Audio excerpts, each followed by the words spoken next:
Welcome, ladies and gentlemen. Welcome to another Bradtastic stream with your host, the Bradtastic Ninja. How's everyone doing? Happy Sunday. Yes, I'm saying it's Sunday because I'm back at work tomorrow. Yes, so of course I'm as of tomorrow I'll no longer be on holiday, but I will be returning to work. Yeah, just getting back into it in the new year, and you know, just having a Bradtastic time as I normally would. But that doesn't mean that the streams have to end, because they never end. The Bradtastic times never end, and that is a promise. That is an absolute promise, guys. So yeah, thank you all so much for being here, because I get to show you guys this. And that is the plan of the week. So of course we know what's happening tonight, which is the, well, I'll announce it when we get back into the Just Chatting screen. So we are going to be playing some Pokemon Platinum tomorrow night, 7 PM New Zealand time.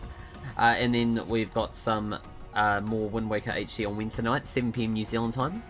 And I see weird people, welcome on in, how you doing? Oh, the accumulation's still not working. Ah, I've been looking at that video very carefully too, Lord Mega. I need to examine that further on. I need to do the examination thingies and stuffs. And I even went through that same video that you sent me last time. So something must be wrong with that. I need to look at the setup some more, but I'll do that offline, because I don't know why it's not accumulating. It should be accumulating. I don't know why it's not. And I set it up exactly as what the thing said. Look, doing your thing. Yeah, no worries there, Lord Mega. Thanks so much for the look. I appreciate you. Anyway, I think we're going off topic from there.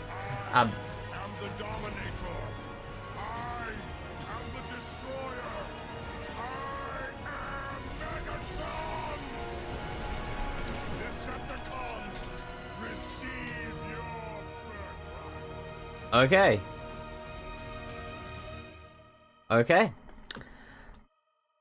Alright, so anyway, as I was saying, so Wednesday night is more Wind Waker HD, followed with some Batman Arkham Knight, 7 PM on Thursday night. I believe that'll be the end of the story, looking at how close I'm up to, because the Cloudburst had just been had just been activated, and now that fair gas of Scarecrows is spread all across Gotham.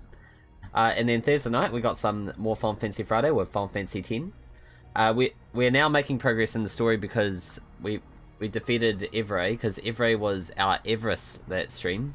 But of course on the plus side we got a lot of we managed to get a lot of strength from doing that grind, just as we were trying to learn slow. I say actually we didn't actually learn slow at the end of it. We didn't actually need it. We just needed a lot of a lot of strength. Like, I think that's what we needed from that. And then Saturday night we got some more Wind Waker HD, and then Sunday night I thought we'll play some Yu-Gi the Destiny for Yu-Gi-Oh! Power Chaos. Like, I do want to play Kaiba the Revenge, but at the same time I want to get all the pieces of Exodia at least before I move on to Kaiba the Revenge, because Kaiba the Revenge, you can actually import the cards that you collected from Yu-Gi Destiny and put it into Kaiba the Revenge. It's just how the series works between each other, and it's actually quite good. It's actually really, really good.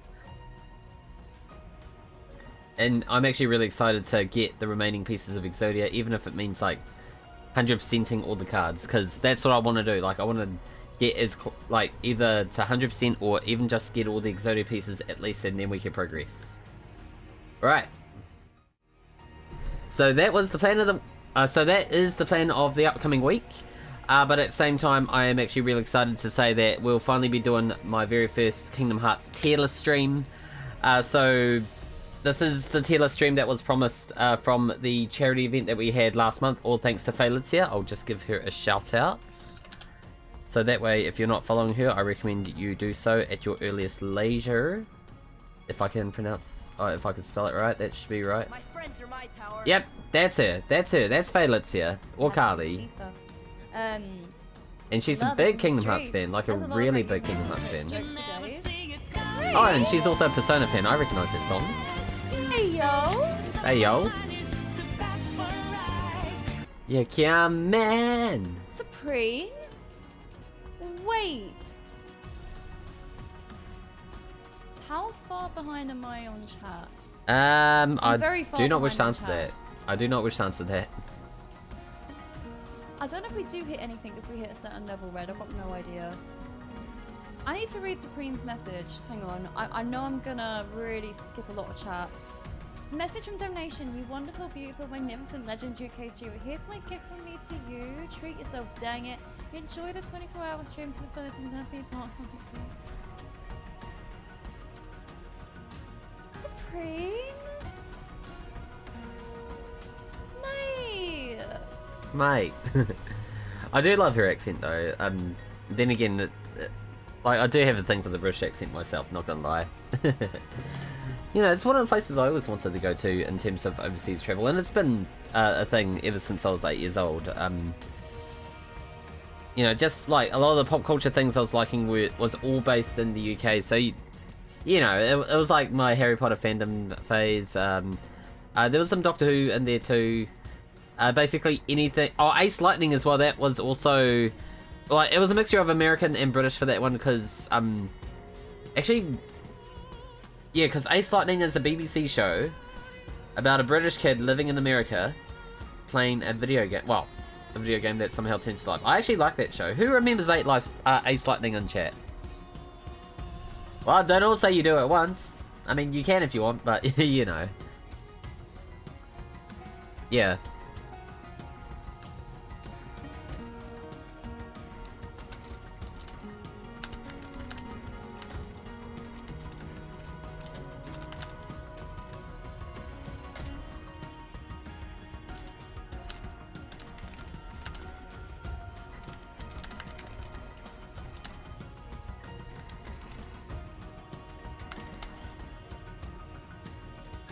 Cool, here we go.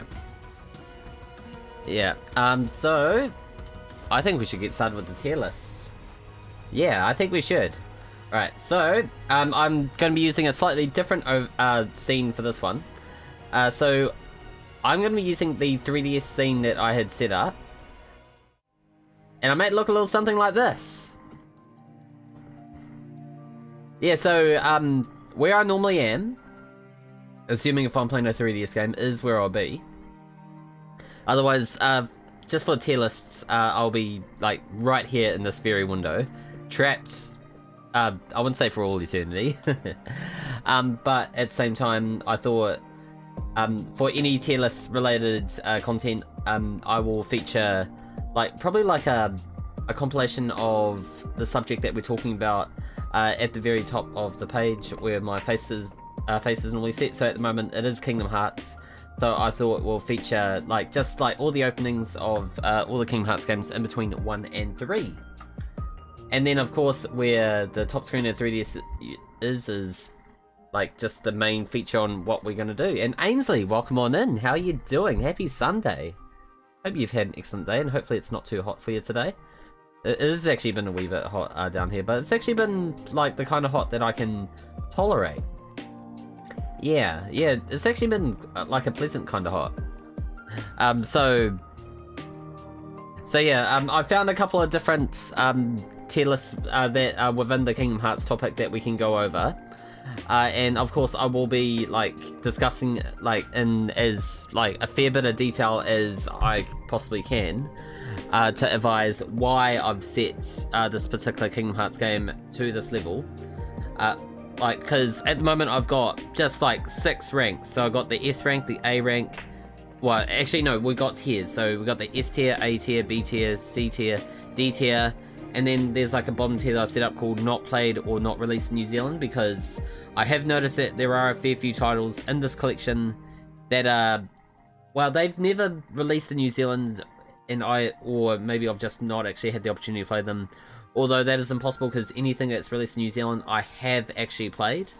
But if it's anything that's only in Japan, so I can really see at least one title that fits that category. And yeah. Yeah, so I can really see something in there that already marks, I'm sorry, I haven't played this because it wasn't in New Zealand. But you know, it is what it is in my case. But of course, there are still alternatives which we have access to in terms of learn the story. A lot of which I'm actually quite pleased about. Like, a big example is Kingdom Hearts Coded. That was only a Japanese only title, so that's a good idea for me to pop that here. And then Recoded, I could then rank that as I go. And then, yeah, I will go through the tier list as I can. And yeah, I'll be able to go over through in detail as to why I've set it to this particular category. So, Kingdom Hearts 358 over 2 days. So this was a title we had streamed 2 years ago on the DS. And shortly after Chain of Memories. So I thought what we'll do, it's only playable on the DS, but it did get a HD release, but only thing is that HD release involves 3 hours of cutscenes, of which I don't mind watching, but I do, like, if it's titled a game, I need to be playing the game. I need to get interactive with it. So, like, I wouldn't really call it S tier because it was only available on one platform, and that platform's now vintage. 3 hours? Yeah, like, Kingdom Hearts Days is only 3 hours of cutscenes on the 1.5 collection. Whereas on the DS, it's like 20-ish hours of gameplay. So I actually want to put that on a... It was a good game on the DS, don't get me wrong about that. But only released on one platform, so I actually want to put that under B. Because I've already counted, like, a fair few flaws which couldn't, like, make it worthy of an S tier or an A tier. Okay. Now, Dream Drop Distance. So, it was originally in Kingdom Hearts 3D, but then we also got the, that's a long time to sit down, I know. But I'm used to it, because I'm a gamer. I do things and stuff. Alright, so Dream Drop Distance. Really good way to celebrate 10 years of Kingdom Hearts, so it's given people the opportunity to review what has happened in the past 10 years in the year 2012. Because Kingdom Hearts originally released in 2002, so it was only for the DS at 3DS at the time, and then it ended up releasing for PS4 on the 2.8 collection, and then Xbox, then PC, and then cloud version on Switch. So, Dream Eaters, like, I would say it was the best companion system, because it was interesting, like, it was cute to be able to, like, create new Dream Eaters, but I wasn't able to form them all, so I can't put that S tier. It had a good story, but one of which, you had to play through it a few times to understand, because there was that part of the story that I was still trying to get my head around, so it's not S or A. The graphics for a handheld game, it looked good, so definitely have to keep it up there to the B at most. And we got Bronze Trooper coming in with a raid. Let's go. Woohoo! Yeah. Hey Brad, hey Bronze, how you doing? How you doing, all you amazing raiders? So for those who don't know who I am, I'm the Bradtastic Ninja. I'm a variety streamer from the Waikato region of New Zealand. We are tier listing Kingdom Hearts tonight. We had just started tier listing Kingdom Hearts. Ooh, what were you playing? I need to see what you were playing. Anno, I haven't heard of the Anno series in quite some time. I remember seeing a fair bit of the Anno series while I was still in high school, actually. Okay. But yes, Bronze, thank you so much. How did you enjoy Anno?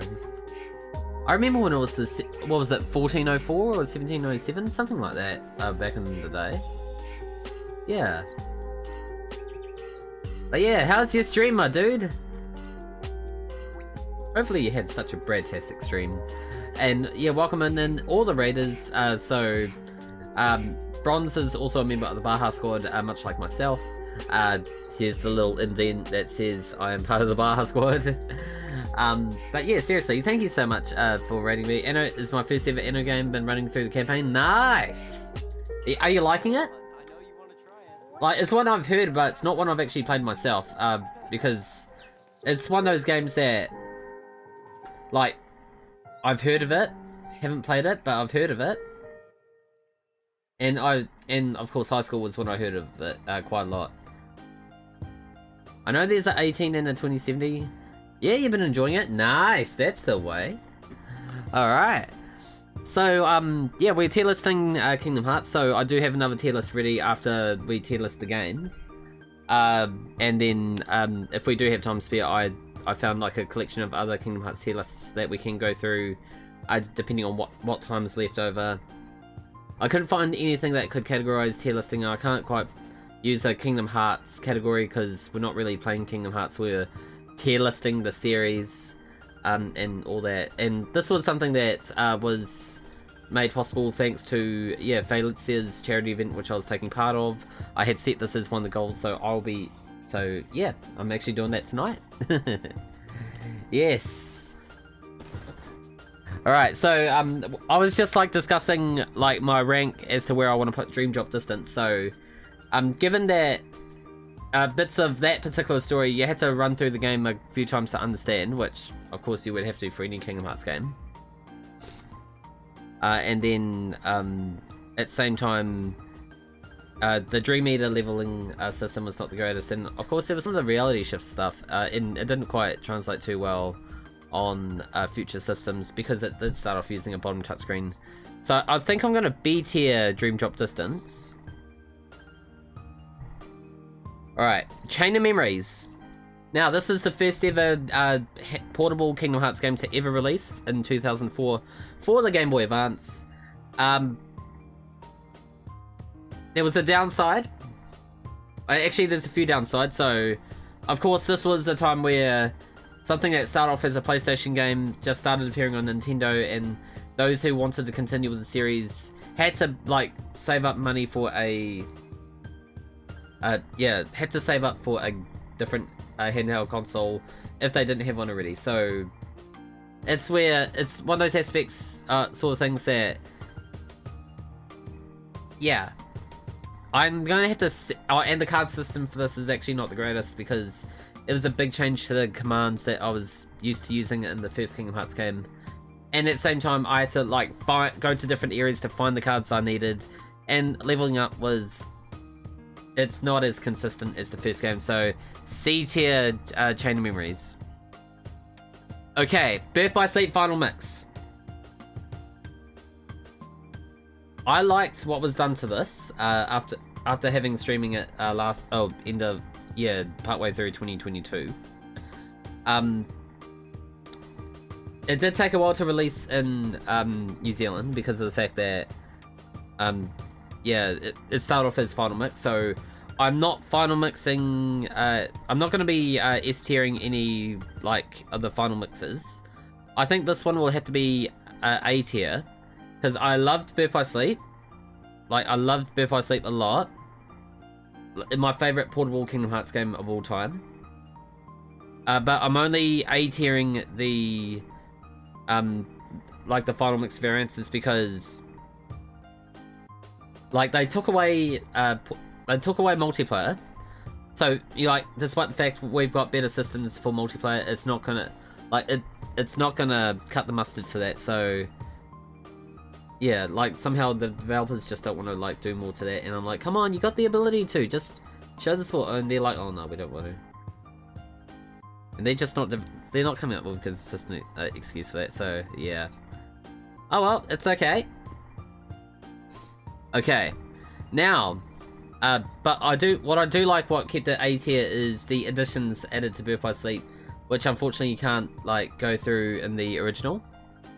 So that's the extra battles in the Mirage Arena.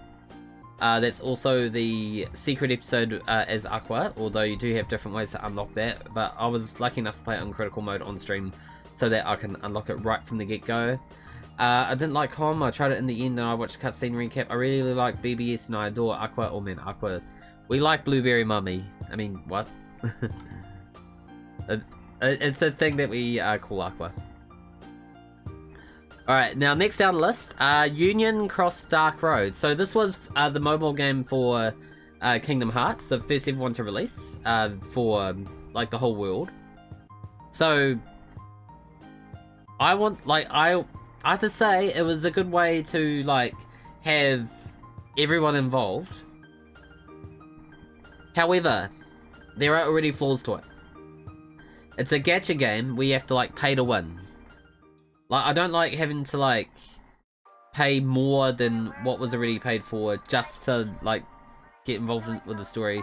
At the same time, there are cooldowns, so like in some cases it may be good because I'm like, you know, out and about doing my own things and stuff. But at the same time, like if I've got like a day to just like play the game on my phone, then I don't like, I won't have the freedom to continue on because I have to wait for the game to cool down. I'm just like, oh man. So, and at the same time, I had to like wait for future episodes to release, and then by the time I got around to finding the time to move on with the episodes, they discontinued the game, but they kept the Dark Road aspect, but then they made that like a bit of a gacha thing, so they made it a lot better eventually. So it's not like, I'm gonna have to put this under the C tier as well. Although it did make a recovery at the end when they made it a definitive edition only for Dark Road. But I am gonna put it C because we can't play the Union Cross aspect anymore, like as a proper game. I just hope that there'll be future support to be able to bring that back, just, you know, to be able to unlock everything as you go in the game. Now, Kingdom Hearts Final Mix. This is a this is like the definitive edition of Kingdom Hearts, which originally released in 2003 in Japan, but of course the original Kingdom Hearts released in 2002. So we waited 10 years for this to get a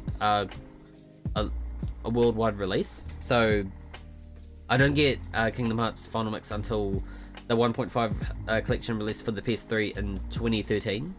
I remember like taking 3 weeks off work just so I could play it. Totally worth it. At the same time, I managed to spend enough time so that I had plenty of time spare to complete a backlog of assignments I had from my studies at the time. Really good time, and then I ended up having like just a week to do absolutely nothing, and that was a good feeling. I felt very content. But yeah, the wait for 10 years made that impossible. It's harder to get the Ultima weapon, or Ultima weapon, whatever you like call it. I'm gonna put this under B. Yeah, I'm gonna put that under B. Alright, Kingdom Hearts 2 Final Mix. So, we've played this particular version when... Oh wow. I would have been at tertiary. You know, I was at tertiary. Yeah. So Kingdom Hearts 2 Final Mix. So this is the version that we've streamed twice already on my channel. One time when I was working my way towards affiliate, and the other time to celebrate 1K followers last year.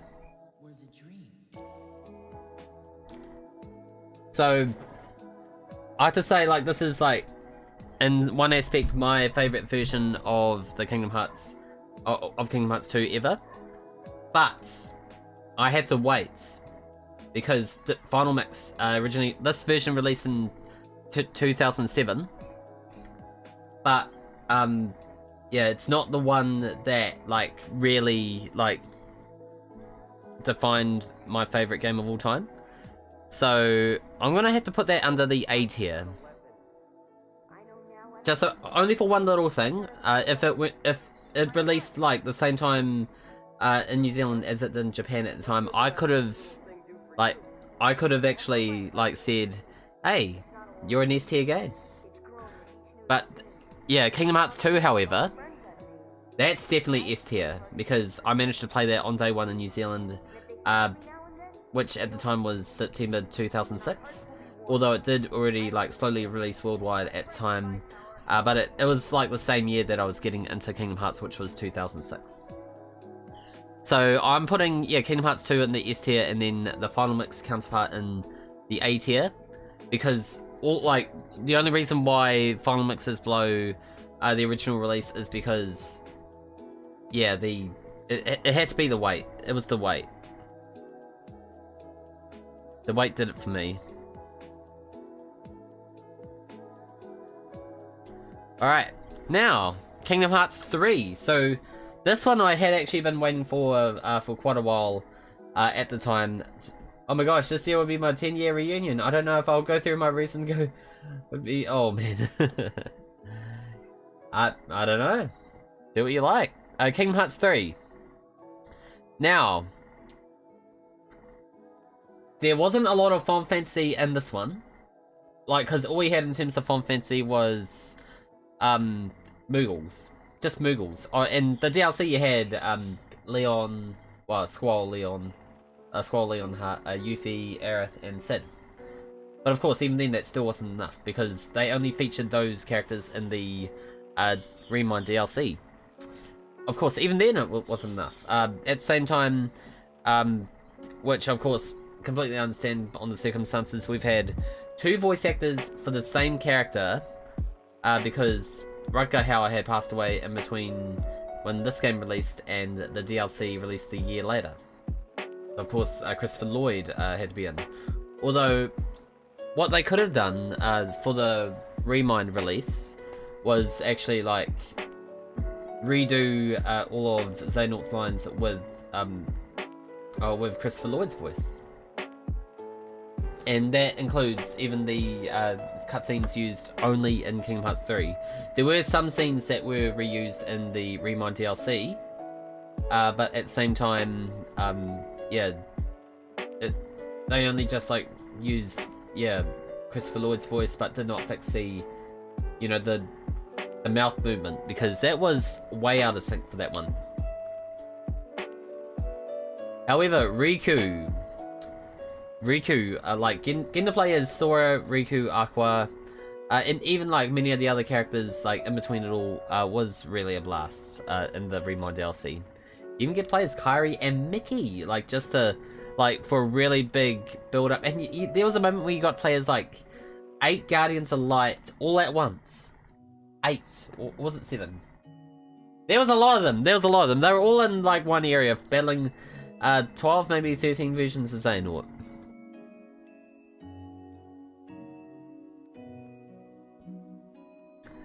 But yeah, like, they did have to rush a bit of this project because of the fact that they did start on Luminous Engine, but they couldn't feature everything that they wanted to, so they had to restart from scratch by making the game on Unreal Engine. So, and even then, like, that aspect was rushed. So, I'm gonna have to B-tier Kingdom Hearts 3. Now, RE Chain of Memories. Now, we all know how we feel about Chain of Memories, right?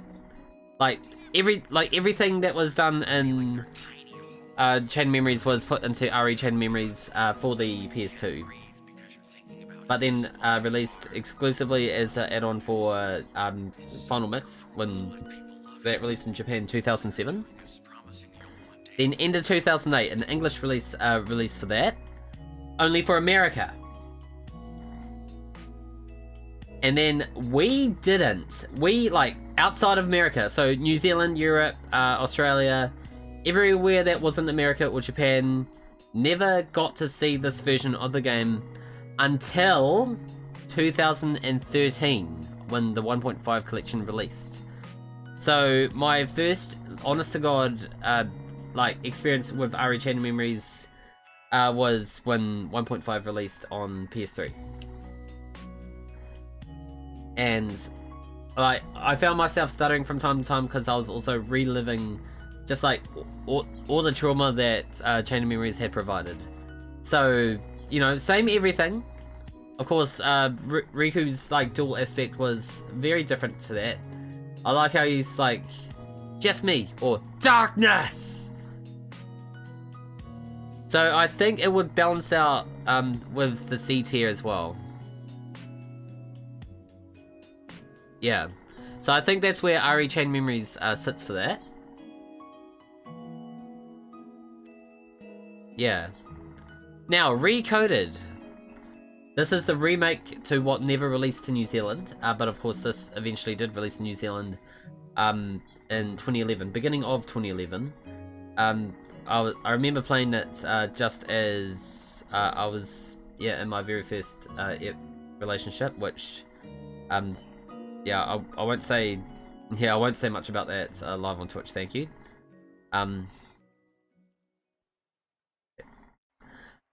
But yeah, like, I was on school holiday at the time,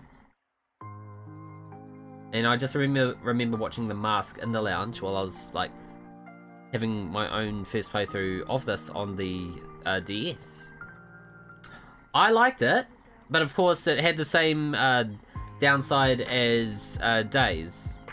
But of course, like with Days, like, you know, 3-hour HD release, playable, like not playable, it was just cutscene. And of course there's nothing in terms of like remaking the gameplay or anything like that. So B tier as well. B tier as well. Now, Union Cross. So that was... I'm gonna have to D tier that one because Union Cross is basically Union Cross Dark Road. But it's now nothing. It's nothing. This time I'll protect you. So yeah, I'm gonna have to put Union Cross there. Because now Union Cross is dead, so like it doesn't contribute much to story. In fact, all the story is just theaters, like a theater-based system here.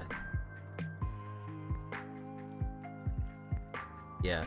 Right, so next is Keyback Cover, which is basically Union Cross, but from the foreteller's perspective, so the Lost Masters. And there's only an hour of that, so it's very short. Like, it just feels like a very short movie.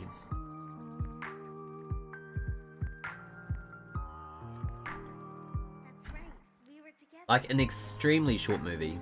And I have to say, I'm not amused in the slightest. I mean, they could have added more to it.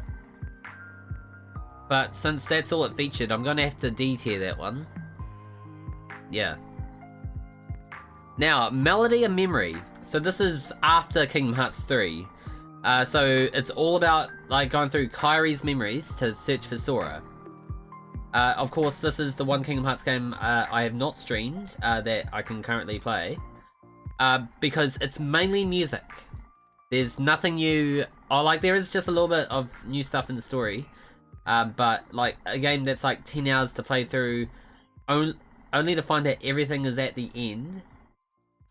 It's not the best game, not the worst game, because there is something that it does provide a little bit of value to.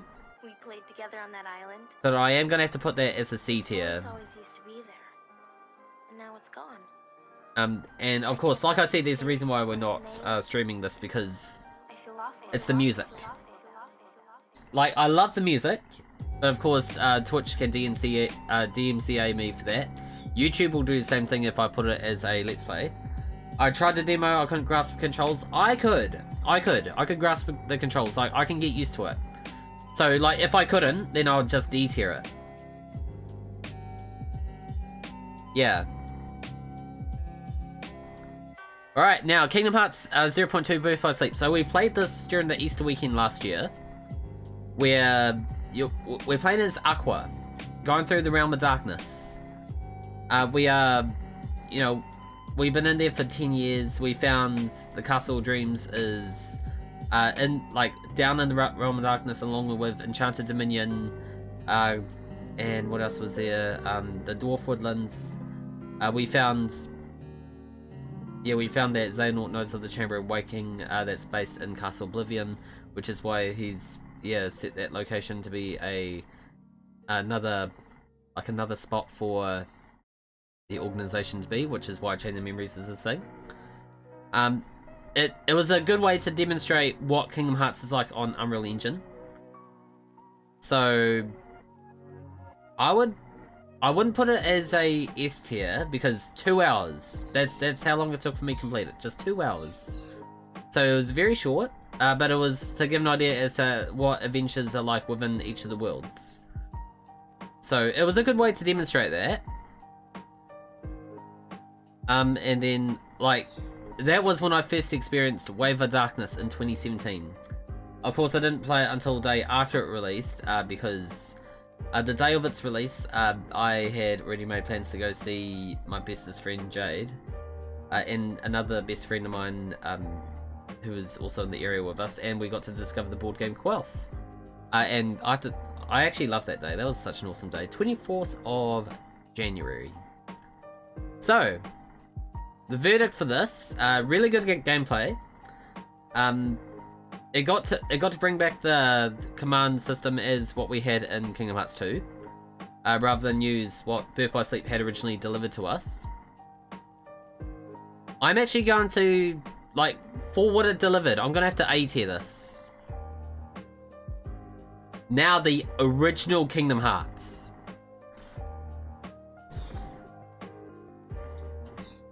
Now, you guys can really see the pattern as to what I've done with the final mix counterparts of the original releases, right? So, whatever's in the S tier, the final mix is in A tier. Whatever's in the A tier, the final mix counterpart will be in the B tier, so on and so forth. So, I have actually purposely set Kingdom Hearts Final Mix to be in the B tier because the OG will be in the A tier. This was the one game that started off, which is really awesome. I remember in May 2006 that I was gifted this by my uncle. It was such an awesome day. I just remember like coming home from Hamilton, like powering on the PS2 with this game loaded, with the memory card already inserted, good to go. And just like listening to Simple and Clean for the first time, I felt it like that. Like I instantly felt it. Of course, at the time, Kingdom Hearts on the PS2, before it even went to anything like Kingdom Hearts 2 or RE Chain Memories or anything like that, you can only use the L2 and R2 buttons on your controller to use the camera. So, of course, like, that really made it tricky. And I was still trying to get used to using the C button as the jump button, because I had never used circle to jump, but I've used X to it. But I was able to use X to attack easy peasy.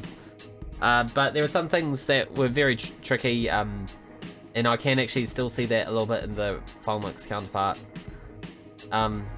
So I am A-tiering Kingdom Hearts. Now, I am gonna download this image.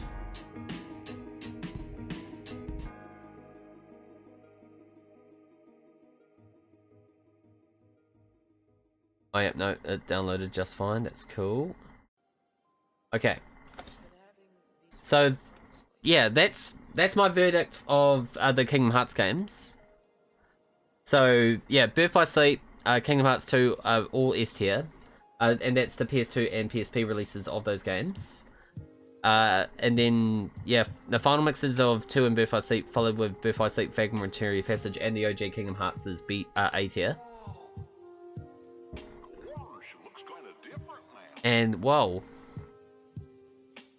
Everything else just falls into place exactly as you see it. So that's what I'm going to do for the games. Now, I did say I do have another tier list I want to go through with you guys, and that is the characters. So this is actually quite a big one.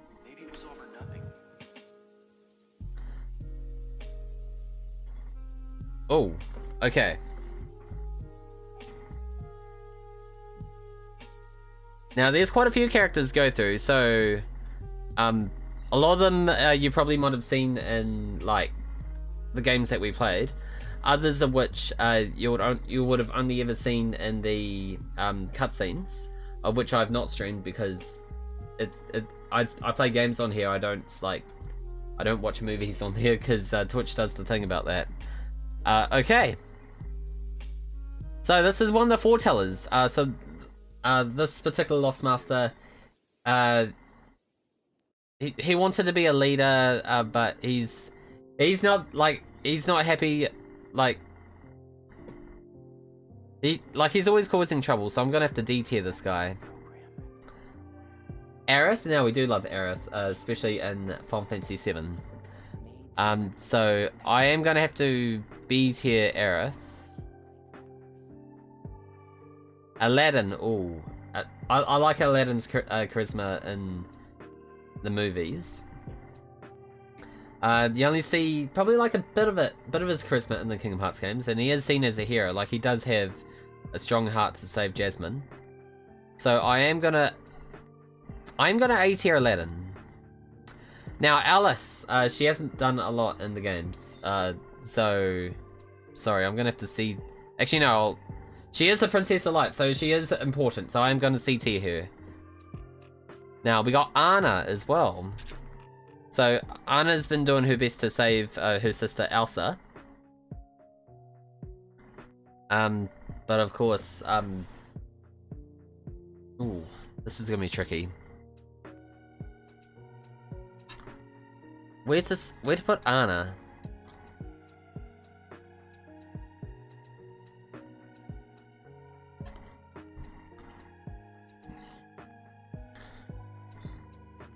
I think I'll C tier Anna.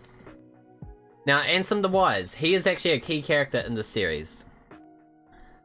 So of course, he's taken aboard a series of how shall I say, students to learn the teachings of the heart. But of course, he's failed at his own teachings of the heart, and you know, he wishes to atone in Kingdom Hearts 3 after being fished out of the realm of darkness, all thanks to Xehanort's Heartless. So, and he has like made himself a really good redemption. So he's helped Namine become like a real person as well. So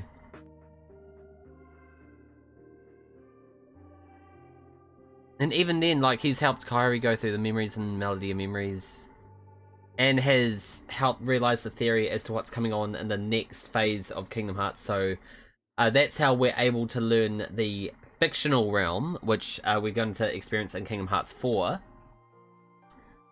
But of course, we don't know that the world within the fictional realm that we get to experience is Quadratum, which looks a lot like Shibuya, which is like, Shibuya is a real city in Japan, for those who have never been there.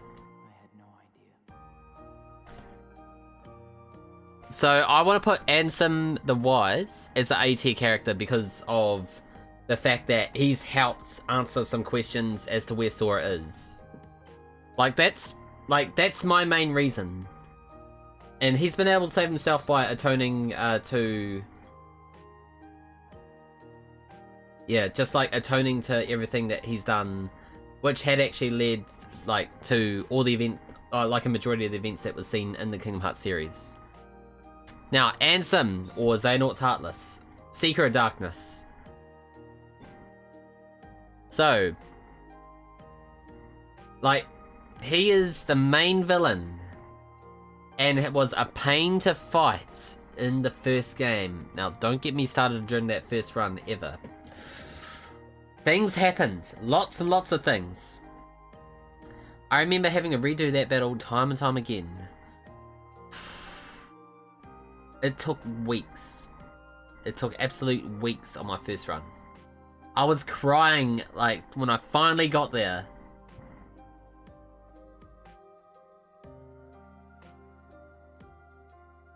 But then, even then, he still, like, comes out as a bad guy. And, like, he does, like, have a moment to... like, redeem himself. Like, he's even been haunting Riku's heart, like, throughout the series, trying to make him believe darkness is the only way. Like, he does that to Riku throughout the whole series. So, because of this,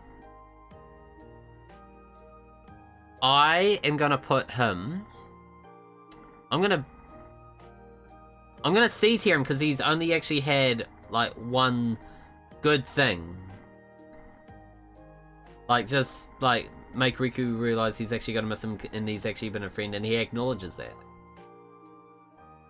Me too. I was trying to hold back the tears, like, when I was streaming the game, 2 years ago. Oh, man, those tears were real. Those tears were absolute real. Oh, they were real tears. They were absolute real tears. Now, Anti-Aqua. I say anti-Aqua because it's Aqua from the realm of darkness. Well, it is Aqua. It's also like a version of Aqua that is like is haunting our Aqua like in the realm of darkness. So nothing good about her. Her fight is a nightmare to get through. And like it does get even worse in the series, like as you play through as you play through 0.2 and even just like unlock all those Zodiac stones that are in the like throughout the entire Dark World. So not a favorite, D tier. Now Aqua, the character you are most likely going to play as the most in Kingdom Hearts Birth by Sleep, and that's regardless of either standard or final mix, because she does make an appearance. Like you get to play as her in both the final episode and the secret episode on final mix. She is a master of the Keyblade out of all three of the Wayfinder trio. So Ventus, Terra, and Aqua. Ventus didn't sit the mark of mastery. Terra did, but had failed because he couldn't keep his darkness in check. Aqua, however, has shown the makings of a true master, while Ericus and Xehanort were in the main hall as the exam was undergoing its own process. So, and she was stuck in the realm of darkness for 10 years. Why did she have to be there? We don't know. But of course, like, she was there to save a friend, and little did she know that that friend was still possessed by Xehanort, so she had saved a friend and the enemy at the same time. But of course, the friend wasn't in control, it was the enemy that was in control, and that one enemy caused a lot of events to unfold, which had then led to what we've played through after Birth by Sleep, which is 1, Chain Memories, Days, 2, Recoded, 3, everything beyond. So Aqua, I'm gonna have to be... Ooh. I can't decide whether it's an A or a B. I can't find anything more that's bad about Aqua, so I'm gonna have to A tier her. Okay. Now we got Ariel from Little Mermaid. Or Atlantica, if you like to prefer the world names. So, we all know, in Kingdom Hearts 1 and 2, not a fan of Atlantica, like, Don't get me started on Atlantica. Atlantica was a nightmare to get through in Kingdom Hearts 1. Kingdom Hearts 2, you have to go through music. I mean, a couple of songs I could tolerate because it's like actual Disney music. The other two, not as much. Oh, sorry, the other three, not as much.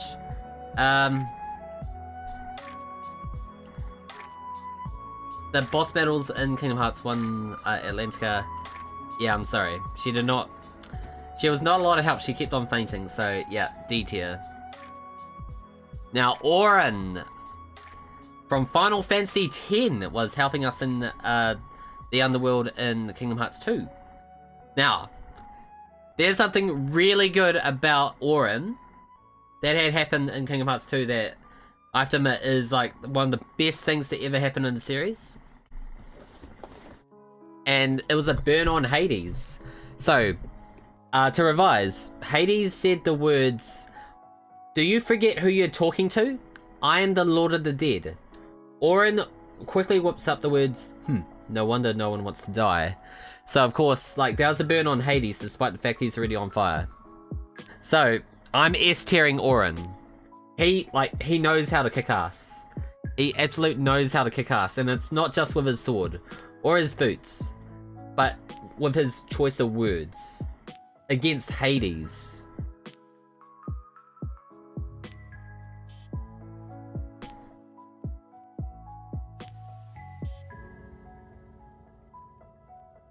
So that's definitely a good one there. Now, Aurora. So, a Princess of Light from the Enchanted Dominion, or from the movie Sleeping Beauty, whatever you prefer. So we don't see her do a lot in Birth by Sleep. Mainly sleep. All she does is sleep. And in Kingdom Hearts 1, we do see her awake. Or trapped because her heart's like fallen into darkness because her heart's required to unlock a great big keyhole, which will then, yeah.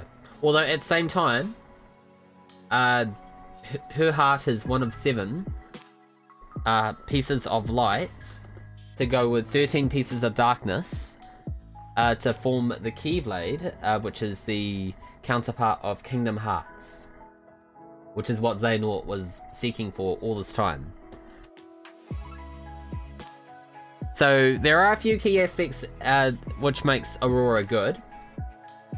But then there are also some aspects which don't see her as doing a lot for the series. Like, so I'm gonna C tier her. Actually no, B tier. She's the Princess of Light.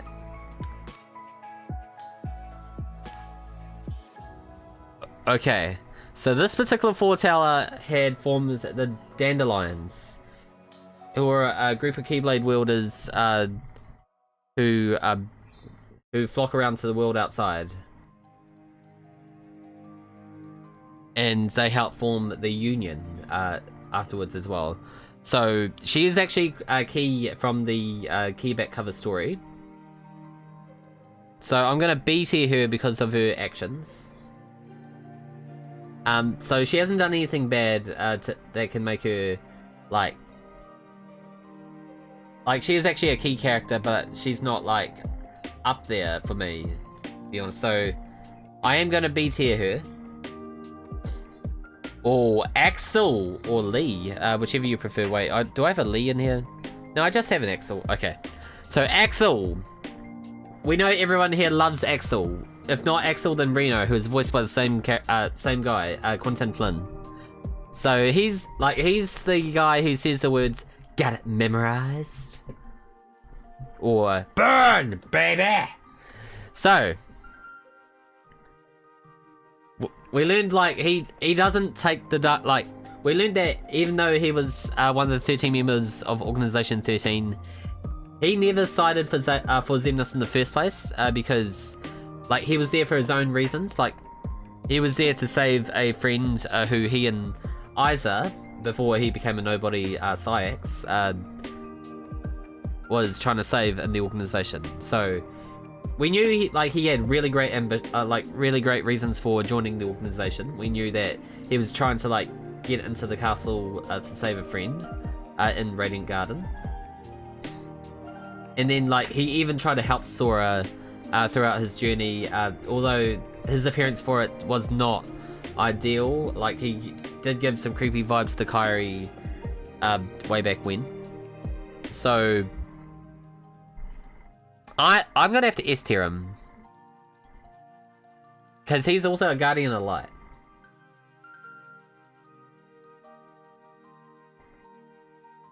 And because he's gone about it for the right reasons. Okay, Bambi. So we've had Bambi as a summon for 2 Kingdom Hearts games, and that is Kingdom Hearts 1 and Kingdom Hearts Chain Memories.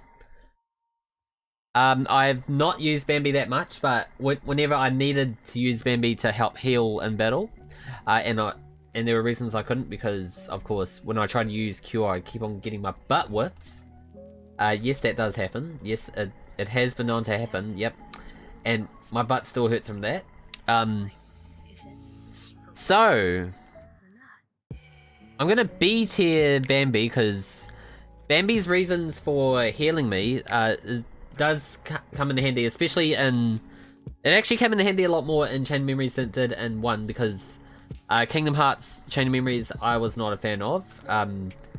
Mind you, not everyone's a fan of Chain Memories, but there are, like, I can potentially stream the game at some point if you guys win the votes that's going on. Oh. Alright, so that's my decision for Bambi. Now Baymax. Baymax is another, actually has been a favourite companion in Kingdom Hearts 3, because we get to fly on Baymax. he's still very consistent to his, like, your ultimate healthcare companion. Like, he still sticks to that. He does help me heal a fair bit. I remember having to need the heal when I was up against Dark Baymax. So, I'm gonna A tier Baymax.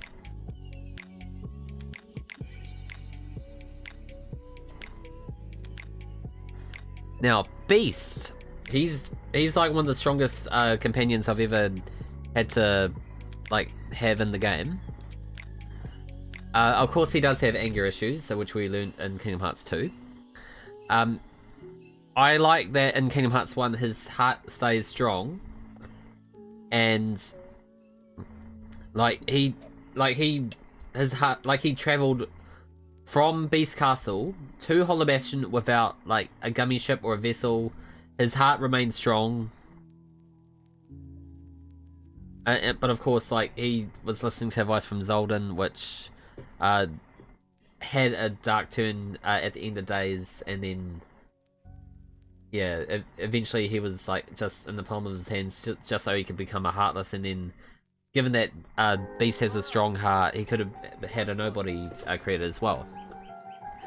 So, but Beast was able to prevail, which makes him S tier. I'm gonna S tier Beast. Now, Beat, who is a character from the game The World Ends With You, which is set, well, even though it's not really part of the Kingdom Hearts series, like, he does make an appearance in the Dream Realm of Traverse Town. So Sora and Riku get to join him as they get summoned Dream Eaters to, you know, just go through all these portals to save Shibuya. So, considering the fact they were playing a Reaper's game of their own, it didn't really provide much in terms of what's happening in the game. But he was trying to find his partner as well, so I'm gonna have to C tier Beat. Now, Belle still hung on, Belle still believed in the Beast. The Beast, of course, was going through, like, a phase because of Zeldin. So, I'm gonna have to I'll A tier Belle for continuing to believe. But of course, like, being a Princess of Heart, like, she still is up there. I kind of was hoping to see more after Kingdom Hearts 2, but of course, problem is there was no more to view after that because, yeah, the Beast had learned to love and earn love in return before that last petal fall. And of course, the mid-credit scenes of Kingdom Hearts 2, we got to see him in human form. Now, we got one of the classmates of young Xehanort from Dark Road. I don't really know where to put him. Actually, yes I do, C tier. There's only so much I know about him because Dark Road is still quite fresh and it's one that I need to play on my phone. Now, Brain, I think this character's name is. He's gonna be featured in the upcoming Missing Link game that's coming out for the phones. And I'm hoping to get the right gear to be able to stream this particular mobile game in the future. I don't know when that will happen, because I'm still waiting for this game to release realistically. They could have actually... I could have done this earlier if the game had released in New Zealand. Yes, Square Enix, we exist. We exist, my friends. We exist. A lot of people say we don't, but hey, we do, because I'm right here. If we didn't exist, then how would you have seen the Lord of the Rings movies? Yes. Did you take that into account? No, you did not. Hey, Tearless. Yes, Neo Manny. Welcome on in. How you doing, man? Now, Brain does have a key aspect in an upcoming game. And he has been one of the Union members in Union Cross. So I am gonna B tier him. Now, Buzz! Ooh, my favorite Toy Story character. Okay. Sora's S tier for you personally? Okay. That's right there, Neil Mini. However, we are going through this in my opinion. So I'm also discussing my reasons behind it as well. And I did say that, yeah, this sort of stream will happen because of the fact that I am, like, it was achieved from the charity event I did last month as well. So yes, it is happening. It is happening. Alright, so Buzz. Yeah, I'm gonna A tier him. I'm A tiering him.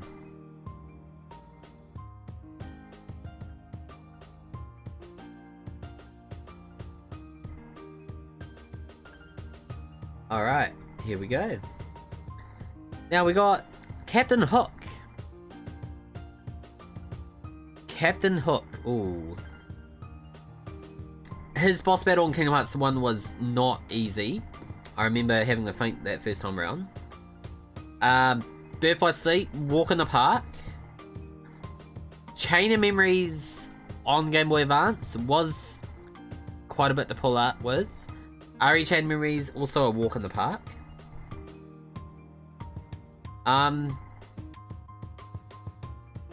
He's just doing the same thing as what he's been doing in the movies, like trying to stop Peter Pan, trying to find some treasure, all that sort of stuff.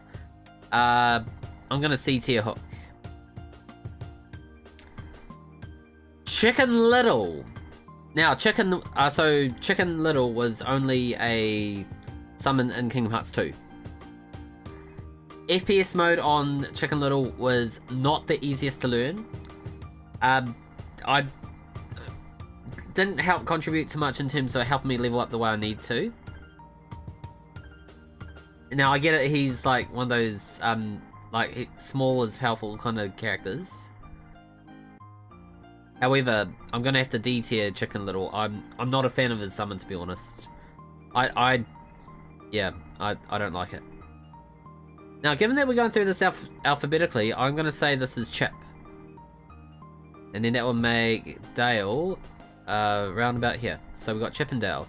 So we know Chip and Dale are really good at helping Mickey, Donald, Goofy with like the gummy ship and the hangar. And also the gummy phones as well, which was created by... Actually, who created the gummy phone? No, they created the gummy phone as well. You know, they co-developed it, which was a really good thing to use in Kingdom Hearts 3. Basically helped deliver that, like, Monday aspect that, you know, Jiminy didn't have to handwrite everything that happened in the series, because it can be a lot to, like, absorb, so... I would have to put Chip and Dale... I'm gonna have to put... You know, they both go, like, they're both really good. So let's A tier Chip and Dale. They can share a tier together.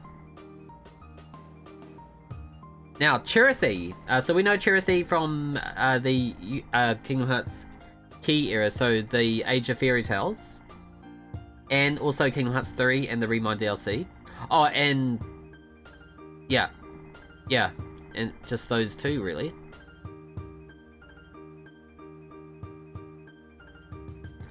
So that would put... Yeah, that would put Chirithy... So Chirithy's also been... What I should also add is... Yeah, Chirithy has also been... Like, warning Sora... You've broken a nature taboo 6 times over. Or was it 7? 6 or 7 times over. And then one more, of course... Yeah, Kairi. And then Sora ended up losing his life. Well, he faded out of existence. And is in a different realm altogether. So... I'm gonna have to put Chirithy... Chirithy actually knows of a lot of wise words, like may your heart be your guiding key. And has actually existed long before the Age of Fairy Tales. I'm gonna be A tiering Chirithy. Now Sid. So Sid's actually known Sora ever since Sora first arrived in Traverse Town. because yeah, Sid was just there for him. Of course, Sid didn't like being called Gramps all the time. It's like, hey kid, hey, I'm no kid, name's Sora. I mean, Sora's only 14. That would still, yeah, he was only 14 that time in Traverse Town. Now, Sid being a big help and also helping Sora, Don, and Goofy understand a bit more about the gummy ship. And of course, Chippendale was able to learn a bit more from that as well. I'm gonna have to A tier Sid.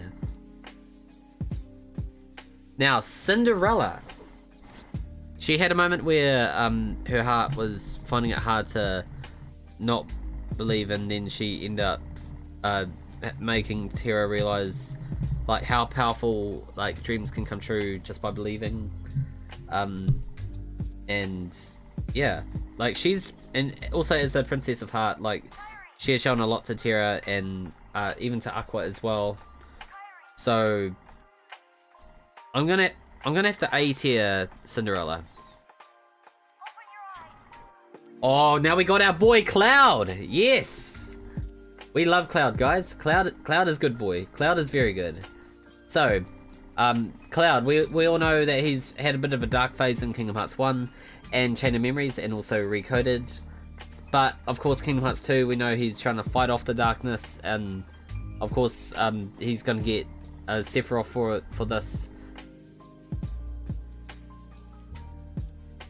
And then, of course, he's like, I don't care what happens to this world, I just want to defeat Sephiroth. So, of course, he's picking a reason to fight. He's also been fighting off the hordes of Heartless that were going around during the battle in Hollow Bastion. Or at the time when it was Hollow Bastion. And then just... yeah. So I might put Cloud. Yeah, I'm gonna have to S tier Cloud. Daisy. Now this bird brain of a duck fails to realize Donald had been exploring the worlds on the king's orders, like saving the world, stopping the darkness. Expects Donald to drop everything just to go on a date. This happened in Kingdom Hearts 2, guys. So, of course, like, Donald's been the hero, like, alongside Goofy and Sora. And, like, Sora has never been to Disney Castle until Kingdom Hearts 2. Until the point where, right where they needed to. D tier for Daisy. Exactly my point, Pikachu Master. Exactly my point. Like, if Daisy expects all that, like, is like, oh, stuff the worlds, just go on a date. What's the point of a date, Daisy, if there's no world to have a date on? Think about that. Also, hi! How you doing, Pikachu Master? Welcome on in. We're just tier listing the Kingdom Hearts characters. We did the games earlier.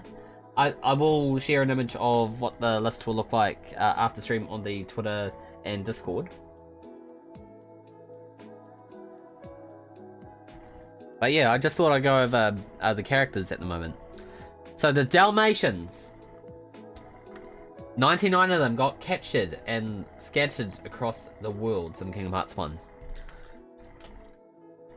No, like, there was no discussion as to who done it, so we don't know if it was Cruella, we don't know if it was the Heartless, we don't know if it was Maleficent. Like, they were just a side quest. So, they didn't contribute much to the series. They were just like a fun little tidbit that you could do, like, in the first Kingdom Hearts game. So, I don't quite understand it either. But given it took me a while to find all of them first instance, they were lost even before Riku left the islands. Because we had discovered that they were lost just as Sora landed on Traverse Town. And at that point, Riku was already on Hollow Bastion, like, starting to undergo the influence of the darkness because of Maleficent. Well, like, further on. because he had already been influenced by Xehanort's Heartless during the night that they were like, yeah. So yeah, you just want to blame Riku for no reason. Okay, no, that makes sense then. Okay. So I'm gonna put I'm gonna have to D-tier the Dalmatians because they weren't any contribution to the story. So I could have played through the entire Kingdom Hearts series without encountering the Dalmatians. Now, Data Sora. So he was only playable in Recoded. And he had to like feel the hurt. Like this particular version of Sora like has a heart much like the regular Sora, and he's been able to feel the hurt that. Oh, sorry guys, I need to go on a quick be right back. I've got a visitor which I'm going to visit for a couple of minutes. But yeah, don't go away. Use this as an opportunity to look after yourselves, and I'll be right back. You want to say hello? Hey, you want to say hello? Hey guys, look, Papa.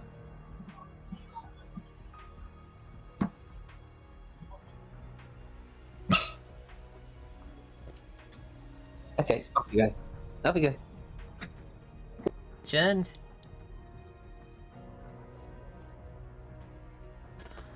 So nobody saw that. Yeah, so yeah. Yeah. That actually happened, but you also never saw it. And no doubt someone will probably want to clip that and have it seen into a thing.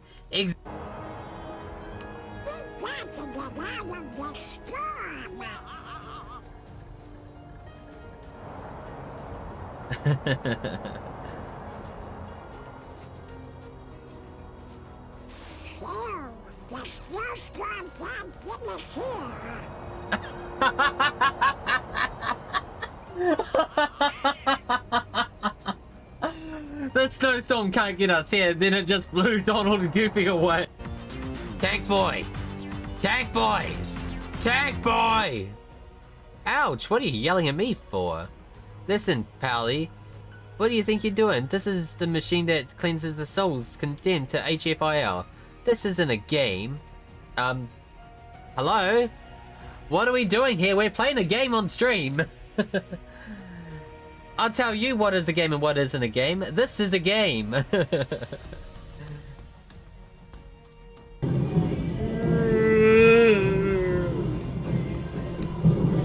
can't do a yawning space bear.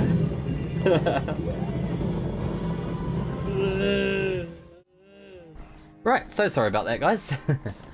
Right, now the music should start playing again. Yes, it is. Brilliant. Right, so back to what we were doing. So Data Sora has a heart of his own, wants to like accept the responsibility of the hurt that was tested at the end of the story. So I think because of this, I am gonna A tier him because actually no, I'll S tier him because he is still Sora. Because at the same time in Recoded, his heart was able to grow so strong that like it was actually able to learn the ability to wield the Keyblade partway through the story, instead of like just having a replica Keyblade like being used throughout the entire story. It was used for like a fair bit of the story until what happened in Agrabah, or Data Agrabah, in the Datascape. Now, Dark Riku.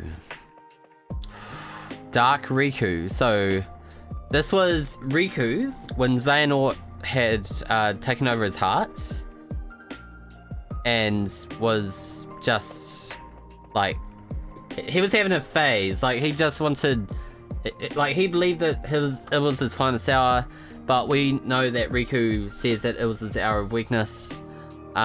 He just, yeah. I'm gonna B tier him. I'm gonna B tier Dark Riku. Now, Data Riku. So, we know there's a few different Rikus in here. So, Data Riku, he's basically Jimny's journal in like a humanoid form within the datascape. So like he's basically the like safeguarding thing that goes across the like he's basically protecting the journal like as a firewall of some sorts. So I have to A tier Data Riku. I'm A tiering Data Riku. Demix. Ooh, Demix. Did not like this guy when he shouted dance water dance. And he has a phrase, Demix time. And he's not very strong in terms of like he doesn't want to do the missions, he just wants to do reconnaissance. So he's not exactly a strong player to have in Organization 13. But he was good as a good guy. Like, so I'm gonna have to C tier him. Like, there's only one good thing about him, which gets him away from that D tier. Otherwise, everything else just makes him C tier. Now, Dewey. Basically, using Saurodon Goofy to extort money from, along with the rest of the triplets. And then has issues with making ice cream when everyone else was able to do it just fine. So, not a very, like, doesn't actually have a clear understanding on how to make ice cream. From a machine that Ventus, Terra, and Aqua were able to use just fine.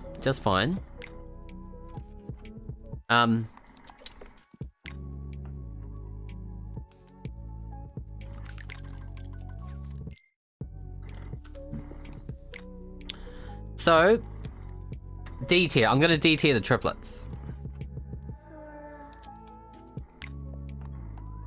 Because they're extorting money from Saurodon and Goofy. They're basically becoming as... like, they're learning the ways of their uncle. Uncle Scrooge. Well, great uncle. Alright, now Donald. Donald! Now, this goose is cooked because Donald, he does not heal well. He doesn't heal well. No, he doesn't. Those who say otherwise, come fight me, bro. Uses a very OP move in part of the Kingdom Hearts 3, just so he can... yeah, just because... yeah, he wants to take down a Vessel of Darkness, but then he ends up sacrificing himself in the process. Very greedy. I'm sorry, he can join his nephews. Now, Dumbo. Ooh, I use Dumbo a fair bit in the OG Chain Memories. Probably a little bit more so in RE Chain Memories as well. Because that was just my default setup for com. If two people share one, their destinies become intertwined. They'll remain a part of each other's lives, no matter what. So, Dumbo will have to go... I'm gonna have to put Dumbo... I'll C tier Dumbo, because not much happens in terms of his story in the series. So I could have played through the entirety of the Kingdom Hearts series without him. So he can join the... yeah, he can join the... basically the Dalmatians. He can join the Dalmatians. Alright. Elsa. Basically an excuse to bring back everyone's favourite song into Kingdom Hearts 3, and at the same time actually becomes... like, that version of the song is actually better than the movie version, despite the fact it's in a video game.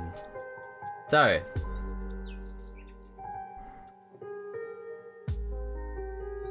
of course... still can't control her powers, like, and just like, basically same sort of thing as the movie.